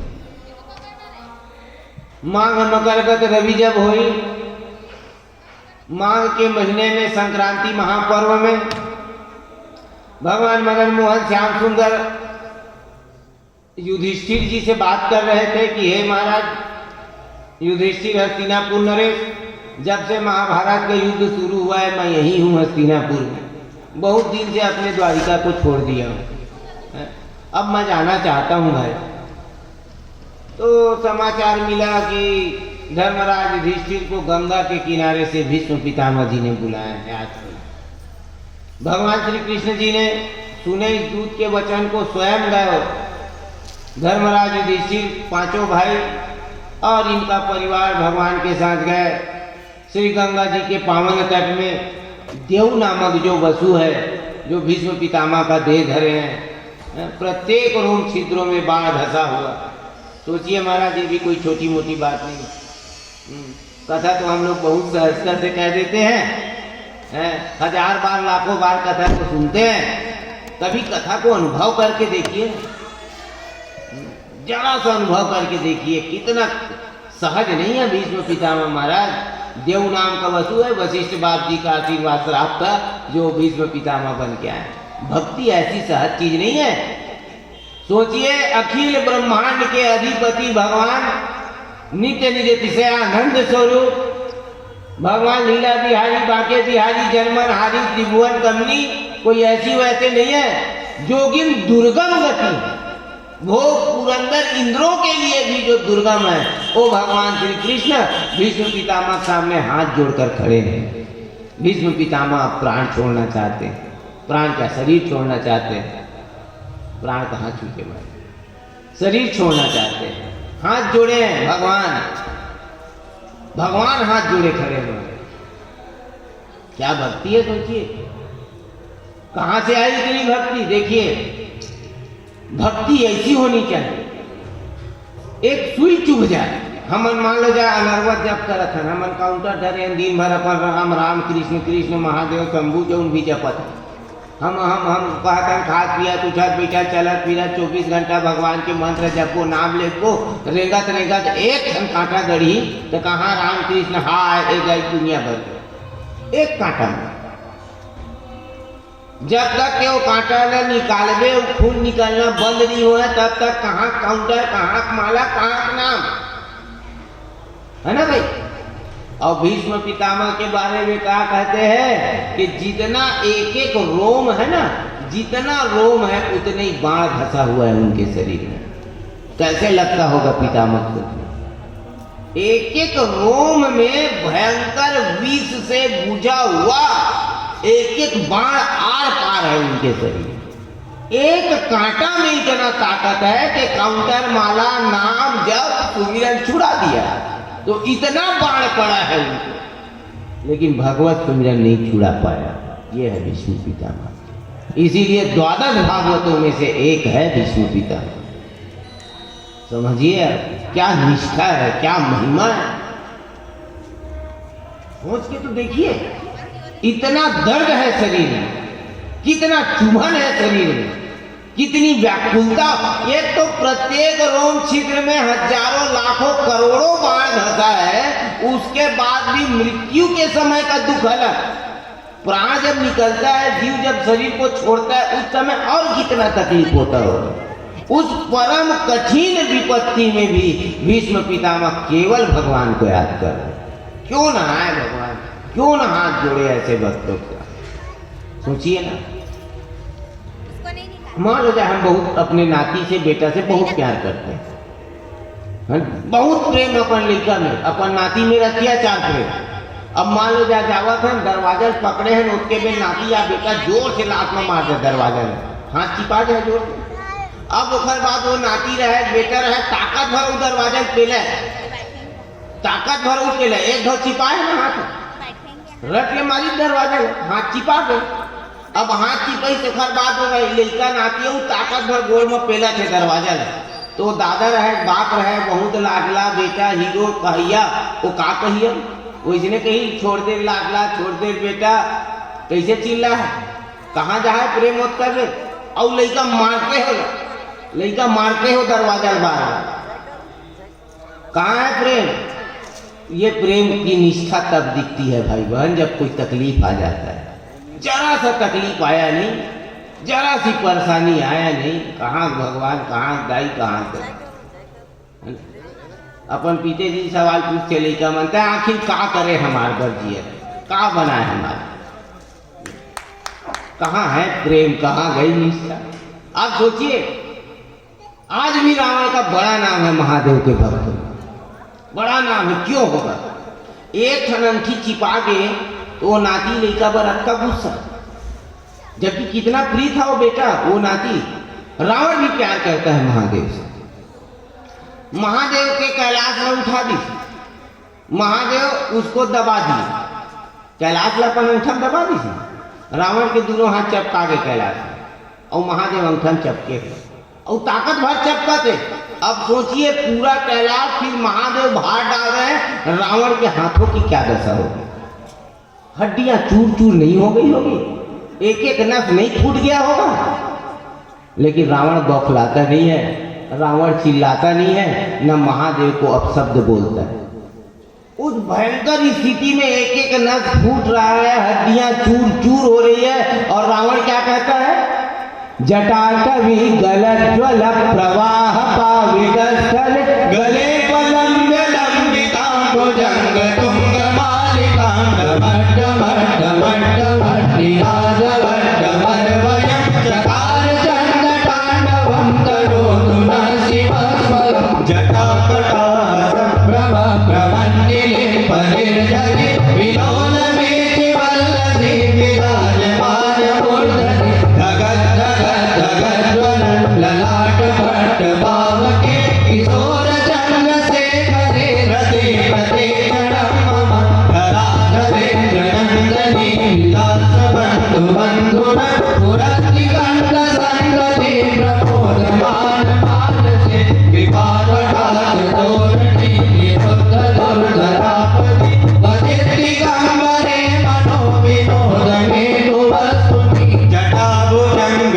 पिंगल दुरद भड़ामणि प्रभा कदम्ब कौमुभद्र वप्रलिप्तरि वधूमुखि मदान्त सिन्धुरस्फुरत्वगोत्तरीय मेतुरे मनो विनोद मद्भुतं विवर्धु बोधभर्तरि सहस्रलोचन प्रविद्य शेषलेख शेखर प्रसूल धूलि धोरणि विदूसराग्नि पेटभु भुजंगराज बालया निबद्ध जाट जोटक श्री ऐचियाय जायतं चकोर बंधु शेखर गलाल बाल भट्टिका धगद् धगद् धगज्वलन धनंजया होते कृपा प्रचंड पंचसायके धराधरेन्द्र नंदिनी भुजाग्र चंद्र पत्रका प्रकल्पनेत्र शिल्पनी त्रिलोचने रतिर्ममा प्रफुल्ल नील पंकज प्रपंच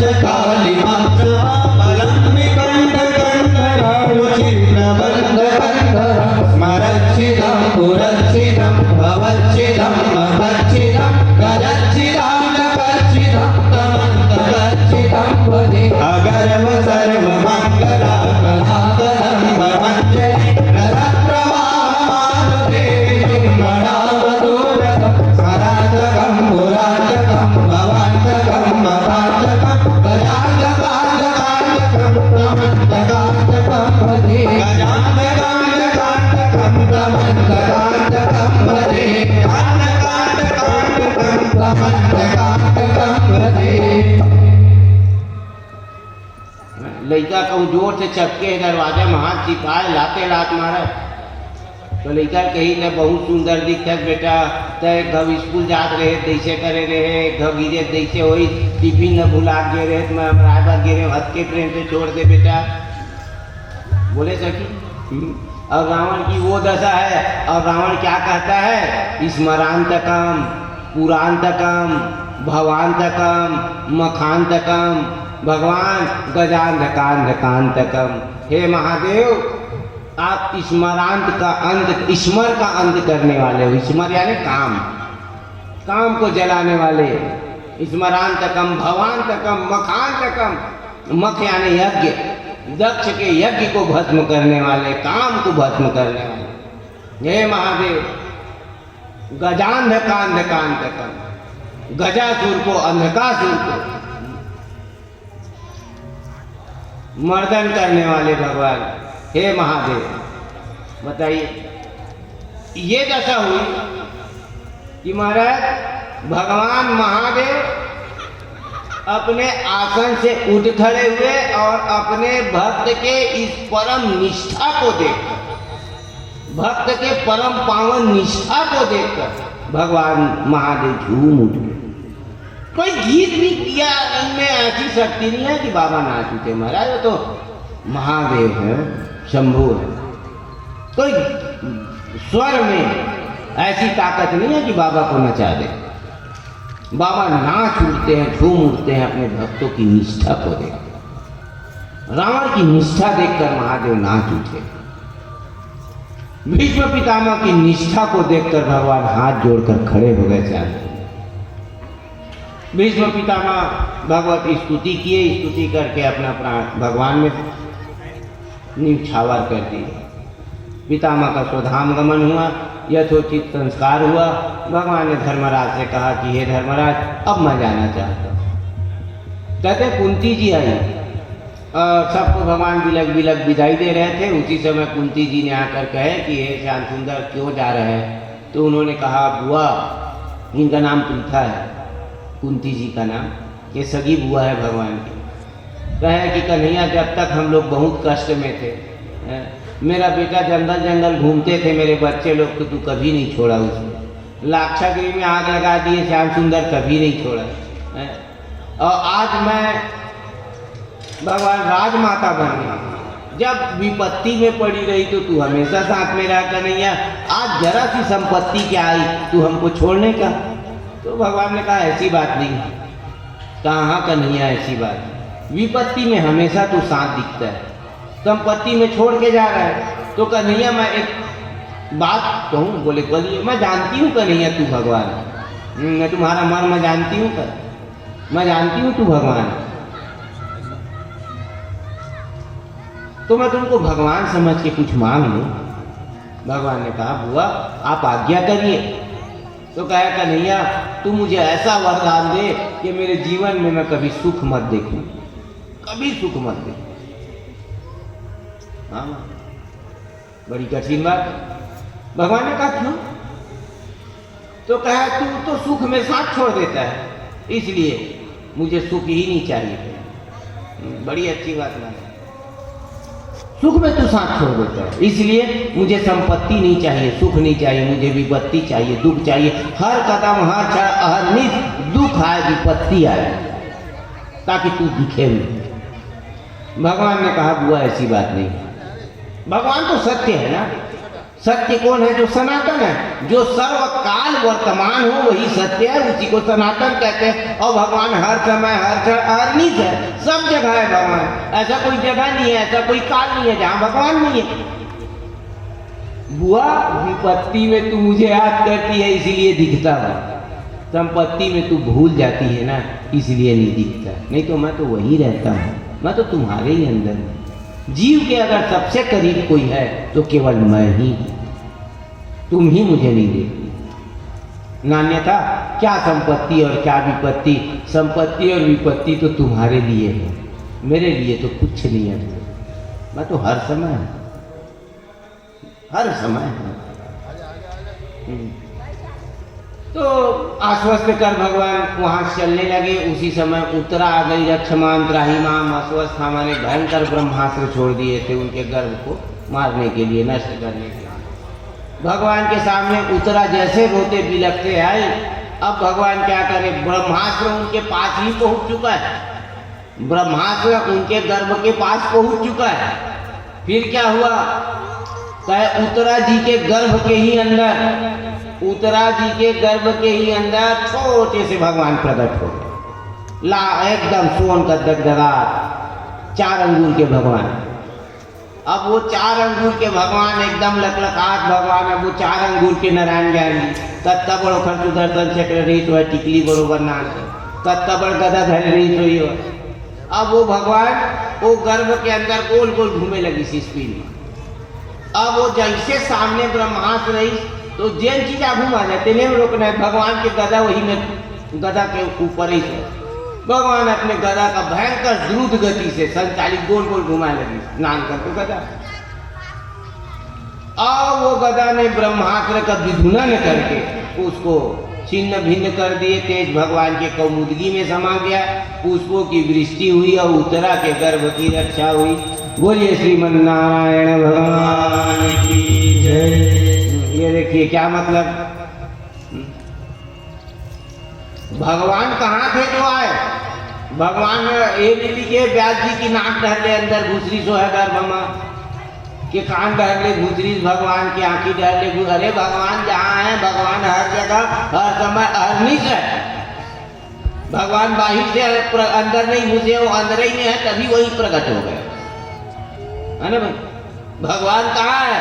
तो कहे माता के गर्भ में। माता का गर्भ कहाँ में क्या है? देखिए माल मूत्र का पीत वात थूक विष्ठा, कीड़े और मकोड़े बिलबिला रहे, कृमि बिलबिला रहे, मल मूत्र से भरा है माँ का जो है तो वो गर्भ, है ना भाई।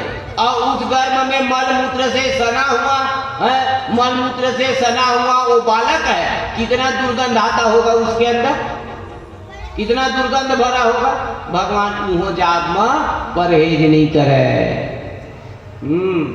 कथा सुनते हैं ना, अघा सुराया ग्वाल वालों को निगल गया, तन भगवानों जा खुसर गए और भगवान बड़े होके अघा सुर मार दी। सब कथा सुन, मैंने क्या कहा, कभी कथा को महसूस करने का कोशिश करिए ना। जब भगवान अघासुर के अंदर गए होंगे, अघासुर के पेट के भीतरी में की सो है, तो मेरे के वातावरण कैसे रही सो है। अघासुर माने अजगर, ओ बड़का जनी का अजगर, कैठन चूहल खा रही सो है, कैठन बिलई बकरा लीले हो है, ओखर सड़े गले मांस अंदर में पड़े, कतका दुर्गंध आते। एक ठन चूहा घर में मरते, घर में रहना मुश्किल। और वो अजगर कैठन चूहा लीले हो है, और वो चूहा के सड़े गले मांस, फिर अजगर के विष्ठा भी वही पेट के भीतरी में है, अजगर के गंदगी विष्ठा भी वही पेट के भीतरी में, हजारों ठन सड़े गले जीव के मांस ओकरे भीतरी में, उमा अटका जन ओखर संगी मन मरे पड़े है। ओखर बाद ओखर अंदर कितना जहरीला और कितना बदबूदार गैस भरे हुए है ओकर पेट भीतरी, तेनों भगवान कूदे। अब बताइए कितना स्नेही है जीव का, कितना प्यार करते हैं भगवान अपने जीव से, अपने भक्त से। सोचिए हम कहते नहीं नहा नहीं है, धन जाबे खोली में पूजा खोली में जाबे नहा नहीं है, और भगवान कहूँ कहे पाता अभी हम बाहर घर जाकर में भाई के जीव मजाक है, हो गए। जब वो हमको नहीं छोड़ता तो हम क्यों छोड़े उसको। ये शुद्धता पवित्रता ये सब कर्म कांड का विषय, भक्ति का विषय नहीं। भक्ति के लिए किसी भी अनुष्ठान की अपेक्षा नहीं है, वो तो हर पल हर क्षण अहरनिश चलते रहता है, भगवान वहीं पहुंच जाते। जीव चाहे कितना गंदा स्थिति में हो, कितना गंदा स्थिति में हो, भगवान उसको नहीं छोड़ते, है ना भाई। कहाँ छोड़ते? ईश्वर अंश जीव अविनाशी। आदमी दारू पीती तो उसके में जीव छूट जाती, भगवान पीती तो दारू पिए आत्मा तो भीतरी में नहीं रहा। भगवान वो गरुआ तक नहीं छोड़े, मांस खाने वाले तक को वो नहीं छोड़ रहे। और हम एको छीन तो रीति जेम डाल लेते बोले नहीं। कितनी माता पिता से कोटि कोटि गुना स्नेही है भगवान। करोड़ों करोड़ों माता पिता का जो प्रेम है ना, वो भी भगवान के प्रेम की बराबरी नहीं कर सकते। हाँ देखना, आप मान लो जा कोनो जावा थे रेंगत रास्ता में गर्मी के दिन है, सुरताला पीक बैठ जाए, एक लड़का धरे है अपन, और कहूँ वही में कुआं है, सूखा कुआं, बिन जगत के बिन पार के लड़का गिर जाए कुआं में, तो माता का करते दौड़ा दौड़ा बचावा मो लड़का बचाव, जान कूद जाते प्रेम में तो नहीं, दौड़ा दौड़ा बचावा। लेकिन भगवान को नहीं कही, ब्रह्मा जी दौड़, इंद्र दौड़, भगवान खुद जा भगवान उत्तरा जी के गर्भ में वही प्रकट, सहस्त्र शीर्षापुर का सहस्त्राक्षर वो नारायण, अखिल ब्रह्मांड के अधीश्वर भगवान नारायण, वो मल मूत्र कृमि के कुंड में प्रकट होगा। तो जब हम ओला नहीं छोड़ा थे, हम काबर छोड़ी, जब का बेर मन पड़ा तब का बेर ओखर नाम है। सूते हत तो सूते सूते, खाक हंसता खाक खा, जूठा मुँह नहीं, अपन मने मन मने थे, है ना। सांसों की माला पे, सांसों की माला पे, सांसों की माला पे, सांसों की माला पे सुमरू मैं सीताराम,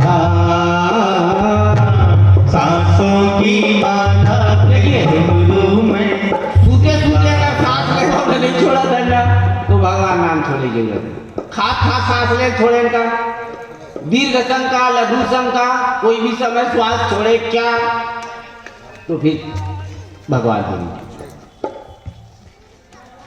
श्वासों की माला पे, सांसों की माला पे, सांसों की माला पे सुमरू मैं छिका नाम। सांसों की माला पे सुमरू मैं छिका नाम। बोलिए श्रीमद् भागवत महापुराण। तो कुछ याद है ना, मन ज्यादा भजन गा ली जाना है, कथा बहुत है ना भैया। 4-5 लेके आ जा। तो उत्तरा जी के गर्भ की रक्षा हुई, आगे चल के यही गर्भ परीक्षित जी के रूप में दिव्य अवतार हुआ इनका, और धीरे धीरे बड़े होने लगे। श्री परीक्षित जी का दिव्य संस्कार स्वयं धर्मराज युधिष्ठिर ने किए, और तब तक भगवान श्री राम द्वारिका चले गए थे, अर्जुन भी द्वारिका में ही थे। उसी समय भगवान ने कलयुग को आया जान करके द्वारिका को छोड़ करके भगवान महाप्रस्थान गोलोक को चले गए। अर्जुन बहुत दुखी हो गए, रोने लगा, अर्जुन माथा पीटने लगा, हस्तिनापुर आ गए। धर्मराज युधिष्ठिर को भी भयंकर अपशगुन हो रहा था, देखे उराग भयंकर सपना, मन मोह करे कोटि कल्पना, भयंकर दुखी थे। अर्जुन का आना हुआ, अर्जुन को देखे जगह जगह से कपड़े फटे हुए थे, सिर एकदम बाल बिखरा हुआ, छाती पीटता हुआ अर्जुन को उठा करके धर्मराज युधिष्ठिर हृदय से लगा लिए, भाई क्या तुमसे कोई ब्राह्मण का अपमान हो गया? तुम्हारी दशा तो ऐसे दिख रही है अर्जुन कि तुम्हारे सामने किसी ने गौ की हत्या कर दी है, तूने बचा नहीं पाया उसको, क्या बात है बताओ ना। कहे भैया हमारा सब कुछ छीन गया, भगवान वासुदेव हमको छोड़ के चले। रोने लगा अर्जुन। धर्मराज युधिष्ठिर ने महाराज परीक्षित का विवाह जो ईरावती से किए थे, महाराज उत्तर की बेटी ईरावती से इनका विवाह हो चुका था। हस्तिनापुर के राजगद्दी के ऊपर इनको बैठाया, तिलक किए, कहे देख बेटा ये कुरुवंश का सिंहासन है, इसको कभी कलंकित मत होने देना परीक्षित, कभी किसी ब्राह्मण का अपमान हो, कभी किसी गौ का अपमान मत हो, ब्राह्मण का अपमान मत हो, कभी कोई अधर्म का कार्य मत हो बेटा, इस सिंहासन को सत्ता को कभी बदनाम मत करना। बहुत सारी शिक्षा देकर के महाराज धर्मराज युधिष्ठिर पांचों भाइयों द्रौपदी कुंती सबके सहित वो महाप्रस्थान गए। महाभारत में यहाँ पर कथा थोड़ी भी लगाती है। महाभारत के अनुसार तो ऐसा है कि धृतराष्ट्र और उनकी पत्नी गंधारी और कुंती जी और विदुर जी पहले ही छोड़ के चले गए थे। भीमसेन के द्वारा बार बार अपमानित होने पर धृतराष्ट्र को ये बहुत लताड़े विदुर, तो वहाँ बैराग की जगह और फिर वहाँ से गंधारी के साथ धृतराष्ट्र जो है संन्यास ले लिया था, और गंगा जी का जो पंच तीर्थ है वहाँ जा कर के वो हिमालय के ऊपर रहते थे। बाद में कुंती जी ने सुनी ना, तो कुंती भी इनके पीछे पीछे चली गई थी। विदुर, कुंती, गंधारी, धृतराष्ट्र पहले, लेकिन यहाँ पे कुंती आदि सब भगवान का स्वधाम गमन सुनते ही कुंती प्राण छोड़ दी थी और ये पांचों भाई द्रौपदी के साथ चले गए थे। जैसे भी कथा है, इन लोग महाप्रस्थान कर गए।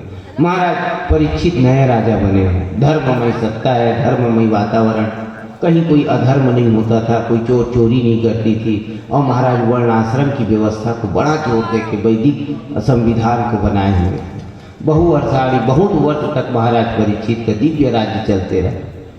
महाराज परीक्षित के बारे में कहा जाता है कि ब्राह्मणों को, साधुओं की बड़ी सेवा करते थे, बहुत सेवा करते थे। कभी ऐसा दिन नहीं जाता था जिस दिन गौ, ब्राह्मण, साधुओं की, संतों की सेवा नहीं करते थे। लेकिन आप सोचिए ना, उदयस्तगिरि जी चक्रवर्ती सम्राट है ना, परीक्षित कोई ऐसे वैसे राजा नहीं। इतने बड़े सम्राट से कौन साधु, कौन ब्राह्मण सेवा करा पाएंगे? सहज नहीं है भाई बहन। आप छोटिए, पूरा भारत कितना बड़ा देश, उसमें कितना छोटा सा राज्य है छत्तीसगढ़। एक क्षण छत्तीसगढ़ के मुख्यमंत्री आ जाए कथा सुने में, कथा बिगड़ जाए। 4 जन बॉडीगार्ड आके बैठी, फिर वो सायरन बाजे लगी, फिर कहाँ के आरती, कहाँ के कीर्तन, है ना।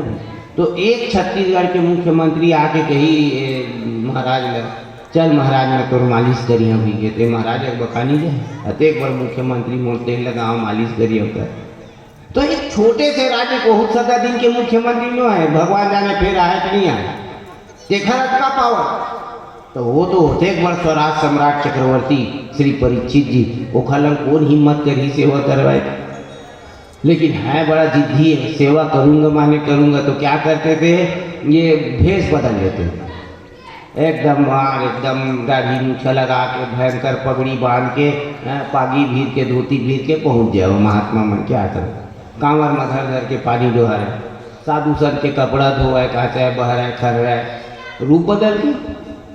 एक दिन इसने संत मन की सेवा करके लुटत रहे हो। जाते आते देखे हो कि एक बैल ओकर 3 ठन पैर कमजोर रहे, एक ठन गोड़ साबुत रहे हो। और गौ माता थी एकदम दुबली पतली, अब मरे तब गौ माता। कहते हैं वो गौ माता साक्षात पृथ्वी का धरा रूप है, और बैल जो था साक्षात धर्म है। एक ठन पैर ओखर चरण बाँचे गीते कलयुग में देखू ना, ये लव महाराज बढ़िया बता। शिव जी के मंदिर में जब भी जाओ तो नंदी भगवान ने देखू, नंदी तो नंदी के 3 गोड़ लुकारी थे, एक ठन गोड़ बस सागुन थे कि दान धर्म है कहे, एक 4 चरण धर्म के ते मत दाने भर बाँचे, बाकी सब लुका गए, लुप्त हो गए थे। दान ही सर्वोपरि धर्म बताया गया कलयुग में। तो महाराज अच्छा बताते हैं, बढ़ चढ़ी वाले दान का मतलब वास्तव में है क्या भाई बहन, खूब पैसा चढ़ा देना, सोना चढ़ा देना, चांदी चढ़ाना। अरे दान करना है तो फिर वैसी दान करो, सबसे बड़ा दान किया जाए, छोटा मोटा दान क्या जाए। सबसे बड़ा दान क्या है दुनिया में? सबसे बड़ा दान है अभय दान। अभय दान से बड़ा कोई दान नहीं है। बड़े से बड़े तपस्वी लोग भी 10-20 हजार तक तपस्या, साल तक तपस्या करके ब्रह्मा जी से उन लोग अभय मांगते थे, लेकिन ब्रह्मा भी नहीं दे पाता उस दान को, ब्रह्मा भी नहीं दे पाया। नास्ति मृत्यु भयम पितामह, हिरण्यकश्यप कहते हैं ब्रह्मा जी मुझे मृत्यु का भय ना हो, ऐसा वरदान दो। ब्रह्मा पीछे हट गए। 10,000 साल तक तपस्या किया हिरण्यकश्यप, मृत्यु का भय ना सताए, बस बोल दिए, ब्रह्मा पीछे हट गए। कहे दुनिया का सबसे बड़ा दान है, मैं ऐसे नहीं दे सकता इसको। सृष्टि का सबसे बड़ा दान है अभय दान। और ये मिलता कहाँ है अभय दान? तो कहे भगवत कथा से मिलता है। अगर दान करना है, शाश्वत दान करना है, तो भागवत कथा का दान करें।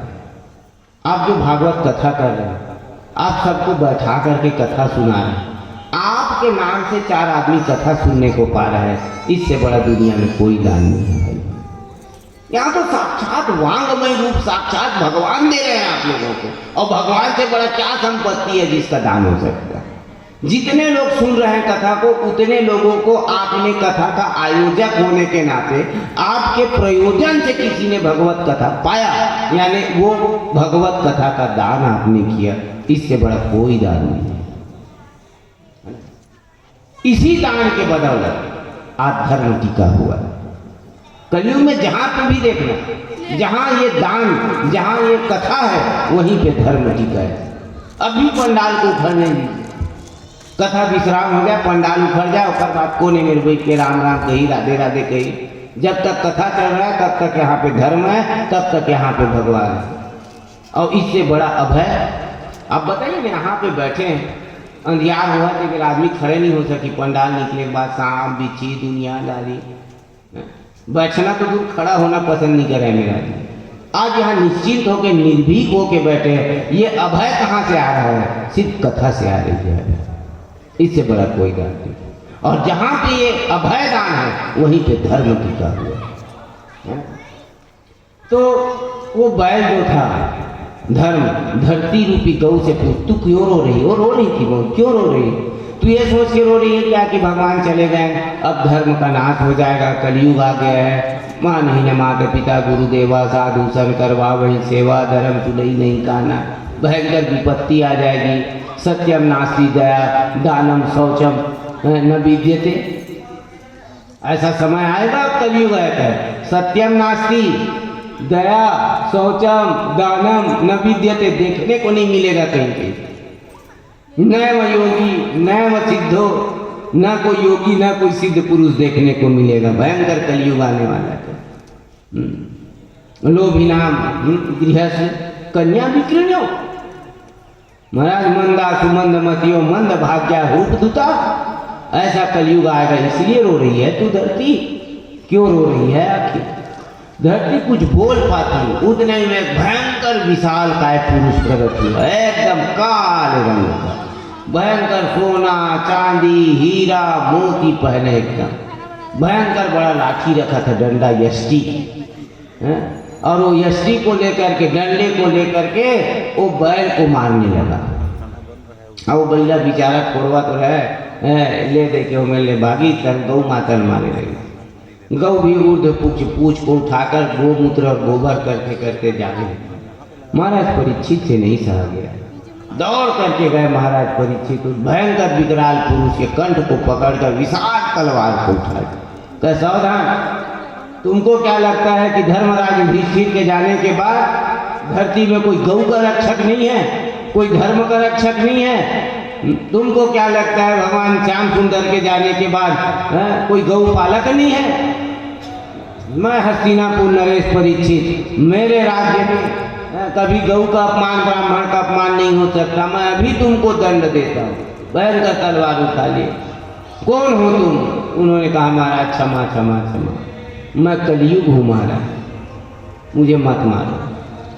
देखिए अभी बड़ी बुद्धि मांगती है महाराज। मैंने पहले कहा ना, कथा बहुत सुनते हैं, थोड़ा सा कथा को महसूस करने की कोशिश करें, समझने का। बहुत समझ मांगती ज्ञान जी कथा है। कलयुग ने कहा मुझे छोड़ दो, मत मारो। समय को मार सकी? समय को कोई मार सकता है? ब्रह्मा नहीं मार सके, परीक्षित क्या? अब कलयुग डेर आ गए, भयभीत हो गए, छोड़ दो, मत मारो मत मारो। वास्तव में कलयुग समय को नहीं मारा जा सकता, लेकिन कलयुग के दुष्प्रभाव को मारा जा सकता है। जहाँ परीक्षित जैसा सुशासन है, वहाँ कलयुग का कोई दाल नहीं गलने वाला है ना भाई। तो कहे नहीं मत करो परीक्षित। कहे क्यों? तो कहे तू तो भगवान का बड़ा भक्त है परीक्षित, भगवान को बहुत मानता है, गर्भस्थ काल में भी तूने भगवान का दर्शन किया, गर्भकाल में। तो हाँ तो कहे भगवान को मानते हो, लेकिन भगवान के विधान को नहीं मानते। भगवान का ही तो विधान है ना, पहले सतयुग, फिर द्वापर, फिर त्रेता द्वापर, कलयुग। तो भगवान के बनाए नियम को मत बिगाड़ो परीक्षित। बहुत निवेदन किए, समझाए परीक्षित को, परीक्षित ने मान लिया, तू ठीक कहता है, कलयुग विधि के विधान के साथ छेड़छाड़ नहीं करूँगा, लेकिन तू मेरे राज्य को छोड़ दे, मेरे राज्य में मत रहना। कहे पूरा पृथ्वी तो तोरे राज्य है, कौन मेरे माचे हो? तो कहे विधान के अनुसार तो स्थान देना ही पड़ेगा। तो कहे ठीक, मैं तुमको 5 स्थान देता हूँ, 5 जगह रहना तुम। जहाँ लोग शराब पिए वहाँ जरूर रहना, जहाँ माताएं अपनी मर्यादा और सील को भंग कर देना, वो तुम्हारा स्थान रहेगा कल। जहाँ बाप दादाओं के संपत्ति को बेचे उड़ाने लगे, बिना सोचे समझे जुआ चित्ती करे, वहाँ रहते। और जहाँ आपस में लड़ाई झगड़ा हो, एक दूसरे के कोई विचार ना हो, सद्विचार ना हो, दुर्भावना भरी हो, ऐसे जगह में तुम जरूर रहना। इन जगहों को मैं तुमको देता हूँ। कलयुग ने कहा महाराज ये 5 चीज़ तो तय दे दे, ठीक अपने मन से, लेकिन एक मेरे मन का भी कोई वस्तु दो। तो कहे क्यों दो? है क्या तुम्हें योग्यता देता है अपन मन के लिए? तो कहे महाराज हमेशा दूसरों को दुर्गुण देखते हो, कोई अच्छा चीज़ भी देखो ना। गुण अवगुण सबके उर्वश ही, सबके अंदर दोष है। हम सिर्फ दोष देखते रहेंगे, किसी के साथ हम नहीं निभ पाएंगे, किसी के साथ निभना मुश्किल हो जाएगा। खाली उसके दुर्गुणों को देख, एक सद्गुण खोज लो, उसके साथ बढ़िया जमने लगेगा। ठीक है सास का को कलकली है, ठीक है सास का को अनुशासन मांगत है, ठीक है सास कुछ करत है, लेकिन वो 3.5 हाथ के शरीर में दत्की बटे खाटन गुण हुआ है। ओह गुण जिन दिन देख ली तेन दिन सास लौट के मैं करे लगी बहू। कुछ तो होगा महाराज। गोस्वामी तुलसीदास जी ने कहा गुण अवगुण सबके उर बसही, उर माने हृदय, गुण और अवगुण शरीर में नहीं बसता, याद रखिएगा। शरीर से नफरत मत करो। आज की विडम्बनाएं हो चुकी है, बहू सास के शरीर से भी नफरत करने लगते हैं, तो सास बहू के शरीर से नफरत करने लगते हैं। शरीर तो सबके वही हाड़ मांस के शरीर है, शरीर से नफरत नहीं करना चाहिए, क्योंकि शरीर में न गुण है न दोष है। गुण और दोष मन में है। तो एक बात ये भी तय है, जहाँ पे अवगुण है वहाँ पे जरूर गुण है। बिना गुण का अवगुण हो ही नहीं सकता। गुण को देखिए, तो कहे का गुण है तोर माते बोला हंसते तो कही नहीं गलिसम, कोई विशेष भक्ति की आवश्यकता नहीं है मेरे काल में। मेरे राज्य में महाराज कोई बहुत लंबा चौड़ा उपास रहे जरूरत नहीं है। कलयुग ने कहा मेरे शासन काल में, मेरे शासन सत्ता में कोई बहुत बड़ा योगी, कोई बहुत बड़ा ज्ञानी, कोई बहुत बड़ा कर्मकांडी ही भगवान को पाएगा, ऐसा नहीं है। मेरे शासन काल में ऐसी व्यवस्था है, सम्यक काल केशव कीर्तिनाथ। बहुत कम समय के लिए भी भगवत भजन कर लो तो बड़े से बड़े योग तप ज्ञान यज्ञ का फल मिल जाए।